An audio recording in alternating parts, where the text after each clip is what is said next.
Hello aspirants, welcome to India for IAS. ನನ್ನ ಹೆಸರು ಅಭಿಷೇಕ್. ಸ್ನೇಹಿತರೆ, ಈ ವಿಡಿಯೋ ನಾವು ಕರ್ನಾಟಕ ಬಜೆಟ್ 2024-25ರ ಕುರಿತಾಗಿ ಮಾಡ್ತಾಯಿದ್ದೇವೆ. ಈ ವಿಡಿಯೋನ ನೋಡೋದಕ್ಕಿಂತ ಮುಂಚೆ ನಮ್ಮ ಚಾನಲ್ನಲ್ಲಿ ಇರುವಂತಹ ಇನ್ನೊಂದು ವಿಡಿಯೋ ಆದ ಬಜೆಟ್ ಬೇಸಿಕ್ಸ್, ಆ ವಿಡಿಯೋನ ನೀವು ನೋಡಬೇಕಾಗುತ್ತೆ. ಯಾಕಂದರೆ ಕರ್ನಾಟಕ ಬಜೆಟ್ ಈ ವಿಡಿಯೋ ನಿಮಗೆ ಅರ್ಥ ಆಗಬೇಕಂತಂದರೆ ಬಜೆಟ್ನ ಬೇಸಿಕ್ಸ್ ಬೇಸಿಕ್ ಟರ್ಮಿನಾಲಜೀಸ್ಗಳು ನಿಮಗೆ ಕ್ಲಿಯರ್ ಇರಬೇಕು. ಸೊ ಉದಾಹರಣೆಗೆ ಹೇಳೋದಾದರೆ ಫಿಸ್ಕಲ್ ಡೆಫಿಸಿಟ್ ಅಂದ್ರೇನು, ವಿತ್ತೀಯ ಕೊರತೆ ಅಂತಂದ್ರೇನು, ಈ ರೀತಿಯಾದಂತಹ ರೆವಿನ್ಯೂ ಡೆಫಿಸಿಟ್ ಅಂದ್ರೇನು, ಈ ರೀತಿಯಾದಂತಹ ಟರ್ಮಿನಾಲಜೀಸ್ಗಳು ನಿಮಗೆ ಕ್ಲಿಯರ್ ಇದ್ದಾಗ ಮಾತ್ರ ಈ ವಿಡಿಯೋ ತುಂಬ ಚೆನ್ನಾಗಿ ಅರ್ಥ ಆಗುತ್ತೆ. ಸೊ ಹಾಗಾದರೆ ಸ್ಟಾರ್ಟ್ ಮಾಡೋಣ. Budget 2024-25 highlights. ಇದರಲ್ಲಿ ಎಕ್ಸಾಮ್ ಪರ್ಸ್ಪೆಕ್ಟಿವಿಂದ ಏನು ಬಹಳ ಮುಖ್ಯವಾಗಿರತಕ್ಕಂತಹ ವಿಷಯಗಳು ಏನಿದ್ದಾವೆ ಅದನ್ನು ಮಾತ್ರ ಚರ್ಚೆ ಮಾಡ್ತಾ ಹೋಗೋಣ ಸ್ನೇಹಿತರೆ.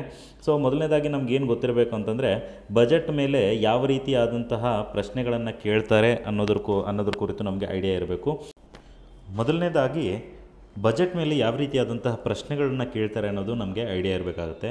ಸೊ ಮೊದಲನೇದಾಗಿ ಸ್ನೇಹಿತರೆ, ತುಂಬ ಮುಖ್ಯವಾದಂಥದ್ದೇನು ಬಜೆಟ್ನಲ್ಲಿ ಅಂತ ನೋಡೋದಾದರೆ ಹೊಸ ಇನಿಷಿಯೇಟಿವ್ಗಳು, ಏನು ಹೊಸ ಯೋಜನೆಗಳನ್ನು ಸರ್ಕಾರ ತೆಗೆದುಕೊಂಡು ಬರ್ತಾ ಇದೆ, ನ್ಯೂ ಇನಿಷಿಯೇಟಿವ್ಸ್ ಅಥವಾ ಹೊಸ ಯೋಜನೆಗಳು ಅಂತ ಏನು ಕರಿತೀವಿ, ಅದರ ಕುರಿತಾಗಿ ಪ್ರಶ್ನೆಗಳು ಬರುವಂತಹ ಸಾಧ್ಯತೆ ಅತಿ ಹೆಚ್ಚಿರುತ್ತೆ. ಎರಡನೇದಾಗಿ ನಾವೇನು ನೋಡ್ಕೋಬೇಕಿಲ್ಲ ಅಂತಂದರೆ ಕೆಲವೊಂದಿಷ್ಟು ನಂಬರ್ಸ್ಗಳು, ಉದಾಹರಣೆಗೀಗ ನಾವು ಪ್ರೀವಿಯಸ್ ಇಯರ್ ಕ್ವಶನ್ಸನ್ನು ನೋಡುವಾಗ ಕರ್ನಾಟಕದ ಬಜೆಟ್ನ ಒಟ್ಟು ಫಿಗರ್ ಏನಿತ್ತು ಆ ರೀತಿಯಾದಂತಹ ಪ್ರಶ್ನೆಗಳನ್ನ ಕೂಡ ಕೇಳಿದ್ದಾರೆ. ಟೋಟಲ್ ಔಟ್ಲೇ ಆಫ್ ದ ಬಜೆಟ್ಟು ಅಥವಾ ಫಿಸ್ಕಲ್ ಡೆಫಿಸಿಟ್ ಎಷ್ಟಿತ್ತು, ಈ ರೀತಿಯಾದಂತಹ ಪ್ರಶ್ನೆಗಳು ಕೂಡ ಬರುವಂಥ ಚಾನ್ಸಸ್ ಇರುತ್ತೆ. ಸೊ ಮೊದಲನೇದಾಗಿ ನಾನು ಈಗಾಗಲೇ ಹೇಳ್ದಂಗೆ ಹೊಸ ಇನಿಷಿಯೇಟಿವ್ಗಳು, ಅದೇ ರೀತಿಯಾದಂಗೆ ಕೆಲವು ನಂಬರ್ಸ್ಗಳನ್ನ ಕೂಡ ನಾವು ಇಲ್ಲಿ ಮಾರ್ಕ್ ಮಾಡ್ಕೋಬೇಕಾಗತ್ತೆ. ಇದರ ಜೊತೆಗೆ ಇನ್ನೊಂದು ರೀತಿಯಾದಂಥ ಪ್ರಶ್ನೆಗಳನ್ನ ನಾವು ನೋಡೋದಾದರೆ ಟ್ರೆಂಡ್ ಅನಾಲಿಸಿಸನ್ನು ಕೂಡ ಕೇಳ್ತಾರೆ. ಟ್ರೆಂಡ್ ಅನಾಲಿಸಿಸ್ ಅಂತಂದರೆ ಏನಪ್ಪ ಅಂತ ನೋಡೋದಾದರೆ, ಈಗ ಉದಾಹರಣೆಗೆ ಕಳೆದ 5 ವರ್ಷದಿಂದ ಕರ್ನಾಟಕದ GDP ಕಂಟಿನ್ಯೂಯಸ್ ಆಗಿ ಇನ್ಕ್ರೀಸ್ ಆಗ್ತಾ ಇದೆ ಅಥವಾ ಕಂಟಿನ್ಯೂಯಸ್ ಆಗಿ ಡಿಕ್ರೀಸ್ ಆಗ್ತಾ ಇದೆ, ಈ ರೀತಿಯಾದಂತಹ ಸ್ಟೇಟ್ಮೆಂಟ್ಗಳು ಪ್ರಶ್ನೆಗಳಲ್ಲಿ ಬರುವಂಥ ಚಾನ್ಸಸ್ ಕೂಡ ಇರುತ್ತೆ. ಸೊ ಈ 3 ರೀತಿಯಾದಂತಹ ಪ್ರಶ್ನೆಗಳನ್ನು ಬಜೆಟ್ ಮೇಲೆ ಕೇಳುವಂಥ ಚಾನ್ಸಸ್ ಇದೆ. ಸೊ ಈ ಡೈರೆಕ್ಷನಲ್ಲಿ ನಾವು ಈ ವಿಡಿಯೋನ ಕಂಟಿನ್ಯೂ ಮಾಡ್ತಾ ಹೋಗೋಣ. ಆದರೆ ಮೊದಲನೇದಾಗಿ ಈ ಬಜೆಟ್ನಲ್ಲಿ ನಾವೇನು ತಿಳ್ಕೊಬೇಕು, ಈ ಬಜೆಟ್ ತಿಳ್ಕೊಳ್ಳೋದಕ್ಕಿಂತ ಮುಂಚೆ ಕರ್ನಾಟಕದ ಆರ್ಥಿಕ ಪರಿಸ್ಥಿತಿ ಏನಿದೆ ಸದ್ಯಕ್ಕೆ ಅದರ ಕುರಿತಾಗೂ ನಮಗೆ ಐಡಿಯಾ ಇರಬೇಕಾಗತ್ತೆ. ಸೊ ಇಲ್ಲಿ ಈ ಸ್ಲೈಡ್ನಲ್ಲಿ ಏನು ಕೊಟ್ಟಿದ್ದೀವಿ ನಾವು ನೋಡಿ, ಇಲ್ಲಿ ಬೇರೆ ಬೇರೆ ವಲಯಗಳು, ಈಗ ಕೃಷಿ ಕ್ಷೇತ್ರ ಆಗಿರ್ಬೋದು, ಅದೇ ರೀತಿ ಕೈಗಾರಿಕಾ ಕ್ಷೇತ್ರ ಆಗಿರ್ಬೋದು, ಅದೇ ರೀತಿ ಸೇವಾ ವಲಯ ಆಗಿರ್ಬೋದು, ಹೀಗೆ ಬೇರೆ ಬೇರೆ ಕ್ಷೇತ್ರಗಳಲ್ಲಿ ಕಳೆದ 5 ವರ್ಷದಿಂದ ಎಷ್ಟರ ಮಟ್ಟಿಗೆ ಗ್ರೋತ್ ಆಗ್ತಾಯಿದೆ, ಬೆಳವಣಿಗೆ ಎಷ್ಟರ ಮಟ್ಟಿಗೆ ಆಗ್ತಾಯಿದೆ ಅನ್ನೋದ್ರ ಕುರಿತಾಗಿ ಇದಿದೆ. ಇವಾಗ ನಿಮ್ಮ ಪ್ರಶ್ನೆ ಯಾವ ರೀತಿ ಇಲ್ಲಿ ಬರ್ಬೋದು ಅಂತಂದರೆ ಅವ್ರು ಕೇಳ್ಬೋದು, ಏನು 2022-23ಕ್ಕೆ ಕಂಪೇರ್ ಮಾಡಿದ ಹಾಗೆ 2021-22ರಲ್ಲಿ ಗ್ರೋತ್ ರೇಟ್ ಯಾವ ರೀತಿ ಇತ್ತು ಅಂತ. ಉದಾಹರಣೆಗೆ ಇವಾಗ ಕಳೆದ CTI ಪರೀಕ್ಷೆಯಲ್ಲಿ ನೋಡಿರ್ಬೋದು ನೀವು. CTI ಪರೀಕ್ಷೆಯಲ್ಲಿ ಏನು ಕೇಳಿದ್ದ ಅವನಂತಂದರೆ ಕೃಷಿ ವಲಯ, ಅದೇ ರೀತಿ ಕೈಗಾರಿಕಾ ವಲಯ, ಅದೇ ರೀತಿ ಸೇವಾ ವಲಯ 1 ವರ್ಷದಿಂದ ಇನ್ನೊಂದು ವರ್ಷಕ್ಕೆ ಗ್ರೋತ್ ರೇಟನ್ನು ಕಂಪೇರ್ ಮಾಡಿ ಕೇಳಿದ್ದ. ಉದಾಹರಣೆಗೆ ಈಗ ಇಲ್ಲಿ ನೋಡಿ, ನಾವು ಕೃಷಿ ವಲಯನೇ ತೊಗೊಂಡು ನೋಡೋದಾದರೆ 2018-19ರಿಂದ ಹಿಡಿದು 2022-23ವರೆಗೂ ನೋಡೋದಾದರೆ 18-19ರಲ್ಲಿ -3.9% ಗ್ರೋತ್ ರೇಟ್ ಆಗಿದೆ. ಅದೇ ರೀತಿ ಅದರ ನೆಕ್ಸ್ಟ್ ಇಯರ್ 19-20ಯಲ್ಲಿ 17% ಆಗಿದೆ. ಅದೇ ರೀತಿ ಕನ್ಸಿಸ್ಟೆಂಟ್ಲಿ 2019-20ಇಂದ ಈ ಕಡೆ ನೋಡೋದಾದರೆ ಕನ್ಸಿಸ್ಟೆಂಟ್ಲಿ ಡಿಕ್ರೀಸ್ ಆಗಿದೆ ಗ್ರೋತ್ ರೇಟು, ಆಯಿತಾ.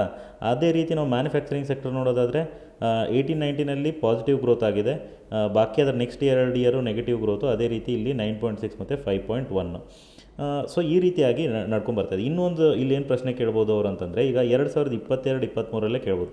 2022 ಹಾಗೂ 23ರಲ್ಲಿ ಯಾವ ಕ್ಷೇತ್ರ ಅತಿ ಹೆಚ್ಚು ಬೆಳವಣಿಗೆಯನ್ನು ಹೊಂದಿದೆ, ಅತಿ ಹೆಚ್ಚು ಫಾಸ್ಟಾಗಿ ಗ್ರೋ ಆಗಿದೆ ಅಂತಲೂ ಕೇಳ್ಬೋದು. ಸೊ ಈಗ ನಾವು 2022-23 ನೋಡೋದಾದರೆ ಕೃಷಿ ವಲಯ 5.5% ಗ್ರೋ ಆಗಿದೆ, ಅದೇ ರೀತಿ ಕೈಗಾರಿಕಾ ವಲಯ 5.1 ಹಾಗೂ ಸೇವಾ ಕ್ಷೇತ್ರ 9.2. ಆದರೆ 2022-23 ಪ್ರಕಾರ ಅತಿ ಹೆಚ್ಚು ಗ್ರೋತ್ ಆಗಿರತಕ್ಕಂತಹ ವಲಯ ಯಾವುದು? ಸೇವಾ ವಲಯ, ಅಂದರೆ ಸರ್ವಿಸ್ ಸೆಕ್ಟರ್, ಆಯಿತಾ. ಈ ರೀತಿಯಾದಂತಹ ಪ್ರಶ್ನೆಗಳು ಬರುತ್ತೆ. ಇನ್ನು ಅದೇ ರೀತಿ GSDP ಅಂದರೆ ಕರ್ನಾಟಕದ GDP, ಆಯಿತಾ, ಗ್ರಾಸ್ ಸ್ಟೇಟ್ ಡೊಮೆಸ್ಟಿಕ್ ಪ್ರಾಡಕ್ಟ್ ಅಂತ ಕರಿತೀವಿ ನಾವು. ಕರ್ನಾಟಕದ ಒಟ್ಟು ಉತ್ಪನ್ನ ಎಷ್ಟಿದೆ ಅದ್ರ ಬಗ್ಗೆ ಕೂಡ ಅದ್ರ ಗ್ರೋತ್ ರೇಟನ್ನು ಕೂಡ ಇಲ್ಲಿ ಕೊಟ್ಟಿದ್ದಾರೆ. ನಾವೀಗ G D P growth rate ಅಂತೀವಲ್ಲ, ಅದೇ ರೀತಿ GSDP ಗ್ರೋತ್ ರೇಟ್ ಅದನ್ನು ನಾವು ನೋಡೋದಾದರೂ ಕೂಡ 2022-23ರಲ್ಲಿ 7.9%, ಅಂದರೆ ಅದರ ಹಿಂದಿನ ವರ್ಷಕ್ಕೆ ಕಂಪೇರ್ ಮಾಡಿದ್ರೆ ಅದರ ಹಿಂದಿನ ವರ್ಷದಲ್ಲಿ 2021-22ರಲ್ಲಿ 11% ಗ್ರೋತ್ ರೇಟ್ ಇದ್ದಿದ್ದು 22-23ಕ್ಕೆ 7.9% ಗ್ರೋತ್ ರೇಟ್ ಆಗಿರೋದನ್ನು ಇಲ್ಲಿ ನಾವು ಕಾಣ್ಬೋದು. ಸೊ ಇಲ್ಲಿ ಈ ರೀತಿಯಾಗಿ ಟ್ರೆಂಡ್ ಬೇಸಿಸ್ ಮೇಲೆ ಪ್ರಶ್ನೆಗಳು ಕೂಡ ಬರುವಂಥ ಚಾನ್ಸಸ್ ಇರುತ್ತೆ. ಮುಂದಿನ ಸ್ಲೈಡ್ನ ನೋಡೋಣ. ಈ ಸ್ಲೈಡ್ನಲ್ಲಿ ಅತಿ ಮುಖ್ಯವಾದಂತಹ ಮಾಹಿತಿ ಏನಂತಂದರೆ, ಯಾವ ವಲಯ ನಮ್ಮ ಒಟ್ಟು ಉತ್ಪನ್ನ ಏನಿದೆ, ಒಟ್ಟು ರಾಜ್ಯದ ಉತ್ಪನ್ನ ಏನಿದೆ ಅದಕ್ಕೆ ಎಷ್ಟು ಕೊಡುಗೆಯನ್ನು ನೀಡ್ತಾ ಇದೆ ಅಂತ. ಅಂದರೆ percentage share of different sectors to state GDP ಅಥವಾ GSVA, ಗ್ರಾಸ್ ಸ್ಟೇಟ್ ವ್ಯಾಲ್ಯೂ ಆ್ಯಡೆಡ್ಗೆ ಅಂತ. ನಾವು ಪ್ರೈಮರಿ, ಸೆಕೆಂಡ್ರಿ, ಟರ್ಷರಿ ಅಂದರೆ ಪ್ರಾಥಮಿಕ ವಲಯ, ದ್ವಿತೀಯ ವಲಯ ಹಾಗೂ ತೃತೀಯ ವಲಯ ಅಂತ ತೊಗೊಂಡಾಗ ಇಲ್ಲಿ ತಾವೆಲ್ಲ ನೋಡಬಹುದು ಇದರ ಶೇರ್ ಎಷ್ಟಿದೆ. ಅದು ಬೇರೆ ಬೇರೆ ವರ್ಷಗಳಲ್ಲಿ ಕಂಪೇರ್ ಮಾಡಿಬಿಟ್ಟು ಕೊಟ್ಟಿದ್ದಾರೆ. 2023-24ಕ್ಕೆ ಕೃಷಿ ವಲಯದಿಂದ ಒಟ್ಟು ರಾಜ್ಯದ GDPಗೆ ಆಗ್ತಕ್ಕಂಥ ಕಾಂಟ್ರಿಬ್ಯೂಷನ್ ಎಷ್ಟು 10% ಇದೆ. ಅದೇ ರೀತಿ ಕೈಗಾರಿಕಾ ವಲಯದಿಂದ 23% ಒಟ್ಟು ರಾಜ್ಯದ GDPಗೆ ಕಾಂಟ್ರಿಬ್ಯೂಷನ್ ಆಗಿರುತ್ತೆ. ಅದೇ ರೀತಿ ಸೇವಾ ವಲಯದಿಂದ 65% ಆಗ್ತಾಯಿದೆ. ಅಂದರೆ highest service sector, secondary sector, ಅದೇ ರೀತಿ ಥರ್ಡ್ ಬಂದು ಪ್ರೈಮರಿ ಸೆಕ್ಟರ್. ನಾವು ಈ ಡೇಟಾವನ್ನು ಕೂಡ ನಾವು ನೆನ್ಪಿಟ್ಕೋಬೇಕಾಗುತ್ತೆ. ಇದನ್ನು ಕೂಡ ಕೇಳುವಂತಹ ಚಾನ್ಸಸ್ ಇರುತ್ತೆ. ಆ್ಯಂಡ್ ಅದರ ಹಿಂದಿನ ವರ್ಷಕ್ಕೆ ನಾವು ಕಂಪೇರ್ ಮಾಡು ಕೂಡ ನೋಡ್ಬೋದು. ಇದ್ರ ಹಿಂದಿನ ವರ್ಷದಲ್ಲಿ ನಾವು ನೋಡಿದ್ರೆ ಕೃಷಿ ವಲಯದ ಕಾಂಟ್ರಿಬ್ಯೂಷನ್ ಆ್ಯಕ್ಚುಲಿ 11% ಕಾಂಟ್ರಿಬ್ಯೂಷನ್ ಇತ್ತು, ಅದು ಇವಾಗ 10.8 ಆಗಿದೆ. ಅದೇ ರೀತಿ ಇಂಡಸ್ಟ್ರಿಯಲ್ ಸೆಕ್ಟರ್ದು ಕೂಡ 23.93 ಇತ್ತು, ಅದು 23.97 ಆಗಿದೆ, ಒಂಚೂರು ಸ್ಲೈಟ್ಲಿ ಇನ್ಕ್ರೀಸ್ ಆಗಿದೆ. ಅದೇ ರೀತಿ ಸೇವಾ ವಲಯದಲ್ಲಿ 64 ಇದ್ದಿದ್ದು ಇವಾಗ 65 ಆಗಿದೆ. ಸೊ ಅಗ್ರಿಕಲ್ಚರ್ದು ಬಂದು ಕಮ್ಮಿ ಆಗಿದೆ, ಇಂಡಸ್ಟ್ರಿಯಲ್ ಬಂದು ಸ್ಲೈಟ್ಲಿ ಇನ್ಕ್ರೀಸ್ ಆಗಿದೆ. ಅದೇ ರೀತಿ ಸೇವಾ ವಲಯದು ಕೂಡ ಇನ್ಕ್ರೀಸ್ ಆಗಿರೋದನ್ನು ನಾವಿಲ್ಲಿ ನೋಡ್ಬೋದಾಗಿದೆ. ಆಯಿತಾ? ಸೊ ಇಷ್ಟು ಈ ಸ್ಲೈಡ್ನಲ್ಲಿ ಇದು most important, percentage share of different sector to gross state value added. ಇನ್ನು ಈ ಸ್ಲೈಡು ತುಂಬ ಇಂಪಾರ್ಟೆಂಟ್ ಆಗುತ್ತೆ. ಡೈರೆಕ್ಟ್ ನೇರವಾಗಿ ಇಲ್ಲಿಂದ ಪ್ರಶ್ನೆ ಕೂಡ ಬರುವಂಥ ಚಾನ್ಸ್ ಇರ್ಬೋದು. ನಾವೀಗ ಭಾರತದ GDP, ಭಾರತದ ಒಟ್ಟು ಉತ್ಪನ್ನ ಏನು ಹೇಳ್ತೀವಿ ನಾವು, ಒಟ್ಟು ರಾಷ್ಟ್ರೀಯ ಉತ್ಪನ್ನ, ಅದೇ ರೀತಿ ಕರ್ನಾಟಕದ ಒಟ್ಟು ಉತ್ಪನ್ನ ಎಷ್ಟಿದೆ ಅದರ ಕುರಿತಾಗಿ ಇಲ್ಲಿ ಮಾಹಿತಿಯನ್ನು ಕೊಟ್ಟಿದ್ದಾರೆ ಅವರು. 2020-21ರಿಂದ 23-24ವರೆಗೂ ಕೂಡ ಮಾಹಿತಿ ಇದೆ. 20-21 ನಮಗೆಲ್ಲ ಗೊತ್ತಿರುವ ಹಾಗೆ ಕೋವಿಡ್ ಸಾಂಕ್ರಾಮಿಕ ರೋಗದಿಂದಾಗಿ GDP ಗ್ರೋತ್ ರೇಟು ತುಂಬ ಇಲ್ಲ, ನೆಗೆಟಿವ್ ಹೋಗಿತ್ತು. ಅವಾಗ -5.8 ಇಂಡಿಯಾದ್ದು, ಅದೇ ರೀತಿ ಕರ್ನಾಟಕದ -2.3 ಇತ್ತು. ಅದರ ನಂತರ ಭಾರತದ್ದು 9.1, 7.2 ಮತ್ತು 7.3 ಇದೆ. ಅಂದರೆ ಆಫ್ಟರ್ ಕೋವಿಡ್ 9.1 ಬಂತು, ಆಮೇಲೆ ಕನ್ಸಿಸ್ಟೆಂಟಾಗಿ 7.2 ಇದೆ, ಕಡಿಮೆ ಆಗಿದೆ. ಮತ್ತು ಇವಾಗ 7.3 2023-24ರಲ್ಲಿ. ಅದೇ ರೀತಿ ಕರ್ನಾಟಕದ ನೋಡೋದಾದ್ರೆ 9.8, 8.1 ಮತ್ತು 6.6. ಸೊ 2 ವರ್ಷ ಅಂದರೆ 21-22-23ಕ್ಕೆ ನೋಡಿದ್ರೆ ಕರ್ನಾಟಕದ GDPಯ ಗ್ರೋತ್ ರೇಟು ಇಂಡಿಯಾದ ಗ್ರೋತ್ ರೇಟ್ಗಿಂತ ಜಾಸ್ತಿ ಇದೆ ಈ 2 ವರ್ಷದಲ್ಲಿ. ಬಟ್ ಈ 2023-24ಕ್ಕೆ ನಾವು ನೋಡೋದಾದರೆ ಭಾರತದ GDP ಗ್ರೋತ್ ರೇಟು 7.3% ಇದೆ, ಕರ್ನಾಟಕದ್ದು 6.6% ಇರೋದು. ಸೊ ಈ ವರ್ಷದಲ್ಲಿ ನಮ್ಮ ರಾಜ್ಯದ GDP ಗ್ರೋತ್ ರೇಟು ಕಡಿಮೆ ಇದೆ ಕಂಪೇರ್ ಟು ಇಂಡಿಯಾ. ಇಷ್ಟು ಮಾಹಿತಿನ ಇಲ್ಲಿ ನಾವು ತಿಳ್ಕೊಬೇಕಾಗುತ್ತೆ. ಇಷ್ಟೊತ್ತವರೆಗೂ ನಾವೇನು ನೋಡಿದ್ವಿ ಅಂತಂದರೆ ಕರ್ನಾಟಕ ರಾಜ್ಯದ ಆರ್ಥಿಕ ಪರಿಸ್ಥಿತಿ ಯಾವ ರೀತಿ ಇದೆ ಅಂತ ಅನ್ನೋದನ್ನು ನೋಡಿದ್ವಿ. ಇನ್ನು ಬಜೆಟ್ನ ಹೈಲೈಟ್ಸನ್ನು ಶುರು ಮಾಡೋದು. ಸೊ ಬಜೆಟ್ನ ಹೈಲೈಟ್ಸಲ್ಲಿ ನಾನು ಆಗಲೇ ಹೇಳ್ದಂಗೆ ಕೆಲವೊಂದಿಷ್ಟು ನಂಬರ್ಗಳನ್ನು ಆ್ಯಸ್ ಇಟ್ ಈಸ್ ಅವರು ಪ್ರಶ್ನೆಗಳಾಗಿ ಕೇಳ್ತಾರೆ ಅಂತ ಹೇಳಿದೆ. ಪ್ರೀವಿಯಸ್ ಇಯರ್ ಕ್ವಶನ್ ಪೇಪರ್ಸ್ನ ನಾವು ನೋಡಿದಾಗ ಬಹಳಷ್ಟು ಸಲ ಏನು ಕೇಳಿದ್ದಾರೆ ಅಂತಂದರೆ ಬಜೆಟ್ ಔಟ್ಲೇ ಎಷ್ಟಿದೆ, ಅಂದರೆ ಈ ಬಜೆಟ್ನ ಟೋಟಲ್ ಔಟ್ಲೇ ಅಂದರೆ ಒಟ್ಟು ಖರ್ಚು ಎಷ್ಟು ಅಂತ ಅನ್ನೋದ್ರ ಕುರಿತು ಪ್ರಶ್ನೆಯನ್ನು ತುಂಬ ಸರಿ ಕೇಳಿದ್ದಾರೆ. ಈ ನಂಬರ್ನ ತಾವೆಲ್ಲ ದಯವಿಟ್ಟು ನೆನ್ಪಿಟ್ಕೋಬೇಕು. 3,71,000 ಕೋಟಿ 383 ಕೋಟಿಗಳು. ಸೊ ಇಷ್ಟು 3,71,383 ಕೋಟಿ ಇದು ನಮ್ಮ ಟೋಟಲ್ ಬಜೆಟ್ನ ವ್ಯಾಲ್ಯೂ ಇದು. ಆಯಿತಾ? ಟೋಟಲ್ ಔಟ್ಲೇ ಅಂತ ಏನು ಕರಿತೀವಿ ಅದು. ಈ ಸಂಖ್ಯೆಯನ್ನು ಡೈರೆಕ್ಟಾಗಿ ಕೇಳುವಂಥ ಚಾನ್ಸಸ್ ಇರುತ್ತೆ. ಈ ನಂಬರ್ನ ನೆನ್ಪಿಟ್ಕೋಬೇಕು. ಇನ್ನು ಅದೇ ರೀತಿ ನಾವು ನೋಡೋದಾದರೆ ಇನ್ನೂ ಒಂದು ಡೈರೆಕ್ಟಾಗಿ ಅವ್ರು ಏನು ಕೇಳ್ಬೋದು ಅಂದರೆ ಫಿಸ್ಕಲ್ ಡೆಫಿಸಿಟ್, ಅಂದರೆ ವಿತ್ತೀಯ ಕೊರತೆ ಅಂತ ನಾವೇನು ಕರಿತೀವಿ. ಈ ವಿತ್ತೀಯ ಕೊರತೆಯ ಕುರಿತು ಕೂಡ ಅವರು ಕೇಳ್ಬೋದು. ಫಿಸ್ಕಲ್ ಡೆಫಿಸಿಟ್ 2024-25ರಲ್ಲಿ ಎಷ್ಟಿದೆ ಅಂದರೆ ಅಂದಾಜು 3% ಆಫ್ GSDP. ಅಂದರೆ ರಾಜ್ಯದ ಒಟ್ಟು ಆದಾಯ ಏನಿದೆ, ಒಟ್ಟು ಉತ್ಪನ್ನ ಏನಿದೆ, ಕರ್ನಾಟಕದ GDP ಅಂತ ಏನು ಕರಿತೀವಿ ಅದರ 3%ನಷ್ಟು ನಮ್ಮದೇನಿದೆ ಇವಾಗ ವಿತ್ತೀಯ ಕೊರತೆ ಇರುವಂಥದ್ದು. ನಾನು ಆಗಲೇ ಹೇಳ್ದಂಗೆ ನಿಮಗೆ ವಿತ್ತೀಯ ಕೊರತೆ ಅಂದರೆ ಏನಂತ ಗೊತ್ತಿಲ್ಲ, ರೆವೆನ್ಯೂ ಡೆಫಿಸಿಟ್ ಅಂತ ಏನಂತ ಗೊತ್ತಿಲ್ಲ ಅಂತ ಅನ್ನೋದಾದರೆ ಇದರ ಮೇಲೆ ನಾವು ಆಲ್ರೆಡಿ ಬಡ್ಜೆಟ್ ಬೇಸಿಕ್ಸ್ ಆಯಿತಾ, ಬಜೆಟ್ ಬೇಸಿಕ್ಸ್ ಅನ್ನೋಂಥ ಒಂದು ವಿಡಿಯೋನ ಮಾಡಿದ್ದೀವಿ. ಆ ವಿಡಿಯೋನ ನೋಡಿ ಅದರ ನಂತರ ಈ ವಿಡಿಯೋನ ನೋಡಿದ್ರೆ ತಮಗೆ ಹೆಲ್ಪ್ ಆಗುತ್ತೆ. ಅದೇ ರೀತಿ ರೆವೆನ್ಯೂ ಡೆಫಿಸಿಟ್ ಕೂಡ ಡೈರೆಕ್ಟಾಗಿ ಕೇಳ್ಬೋದು. ಸೊ ಈ ಬಜೆಟ್ನಲ್ಲಿ ರೆವೆನ್ಯೂ ಡೆಫಿಸಿಟ್ ಎಷ್ಟಿದೆ ಅಂತಂದರೆ 1% ಆಫ್ ದ GSDP ಆಯಿತಾ, ರಾಜ್ಯದ GDPಯ 1%ನಷ್ಟು ರೆವೆನ್ಯೂ ಡೆಫಿಸಿಟ್ ಇರುವಂಥದ್ದು. ಸೊ ಇದು ಕೂಡ ನಮಗೆ ಡೈರೆಕ್ಟಾಗಿ ಪ್ರಶ್ನೆ ಕೇಳ್ಬೋದು. ಅದೇ ನಾವು ಇದನ್ನು ಹೋದ ಬಜೆಟ್ಗೆ, ಕರ್ನಾಟಕದ ಹೋದ ಬಜೆಟ್ಗೆ ಕಂಪೇರ್ ಮಾಡಿ ನೋಡೋದಾದರೆ ಫಿಸ್ಕಲ್ ಡೆಫಿಸಿಟ್ಟು ಹೋದ ಬಜೆಟ್ನಲ್ಲಿ 2.6% ಇತ್ತು, ಅದು ಜಾಸ್ತಿ ಆಗಿದೆ. ಅದೇ ರೀತಿ ರೆವೆನ್ಯೂ ಡೆಫಿಸಿಟ್ಟು 0.5% ಇತ್ತು, ಅದು ಕೂಡ ಜಾಸ್ತಿ ಆಗಿದೆ. ಇದನ್ನು ಕೂಡ ನಾವು ಗಮನಿಸಬೇಕಾಗತ್ತೆ. ಈ ಸ್ಲೈಡ್ನಲ್ಲಿ ಅತಿ ಮುಖ್ಯವಾದಂತಹ ಮಾಹಿತಿ ಏನನ್ನು ನಾವು ನೋಡಬೇಕಂತಂದರೆ ಇದರಲ್ಲಿ ಕಳೆದ 3 ವರ್ಷ ಅಂದರೆ ಈ ವರ್ಷದ ಬಜೆಟ್ಟು, ಅದೇ ರೀತಿ ಇದರ ಹಿಂದಿನ ವರ್ಷದ ಬಜೆಟ್ಟು, ಅದರ ಹಿಂದಿನ ವರ್ಷದ ಬಜೆಟನ್ನು 3 ವರ್ಷಗಳನ್ನು ಕಂಪೇರ್ ಮಾಡಿ ನಾವು ನೋಡ್ಬೋದಾಗುತ್ತೆ. ಸೊ ನಾವು ಟೋಟಲ್ ಎಕ್ಸ್ಪೆಂಡಿಚರ್ ಅಂದರೆ ನಾವು ಒಟ್ಟು ಎಷ್ಟು ಖರ್ಚು ಮಾಡ್ತಾ ಇದ್ದೀವಿ ಒಂದು ಪ್ರತಿ ಬಜೆಟ್ನಲ್ಲಿ ಅಂತ ನೋಡ್ಕೊಂಬರೋದಾದರೆ ಅದು ಕಳೆದ 3 ವರ್ಷಗಳಿಂದ ಜಾಸ್ತಿ ಆಗ್ತಾ ಹೋಗ್ತಿದೆ. 2,92,000 ಕೋಟಿ ಇದ್ದಿದ್ದು 3,17,000 ಕೋಟಿ ಆಗುತ್ತೆ ಕಳೆದ ಬಜೆಟ್ನಲ್ಲಿ. ಆಮೇಲೆ ಈ ಬಜೆಟ್ನಲ್ಲಿ 3,71,000 ಕೋಟಿ ಅಂದರೆ ಟೋಟಲ್ ಎಕ್ಸ್ಪೆಂಡಿಚರ್, ಟೋಟಲ್ ಬಜೆಟ್ ಔಟ್ಲೇ ಪ್ರತಿ ವರ್ಷಕ್ಕೆ ಕಳೆದ 3 ಬಜೆಟ್ಗಳಿಂದ ಜಾಸ್ತಿ ಆಗ್ತಾ ಹೋಗ್ತಾ ಇರೋದನ್ನು ಕಾಣ್ಬೋದು. ಅದೇ ರೀತಿ ಇಲ್ಲಿ ಬಾರೋವಿಂಗ್ಸ್ ಅಂತಂದರೆ ನಾವು ಒಟ್ಟು ಎಷ್ಟು ಸಾಲವನ್ನು ಪಡಿತಾ ಇದ್ದೀವಿ ಅಂತ ನೋಡೋದಾದರೆ ಅದು ಕೂಡ ಪ್ರತಿ ಬಜೆಟ್ಗೆ ಜಾಸ್ತಿ ಆಗ್ತಾ ಹೋಗ್ತದೆ.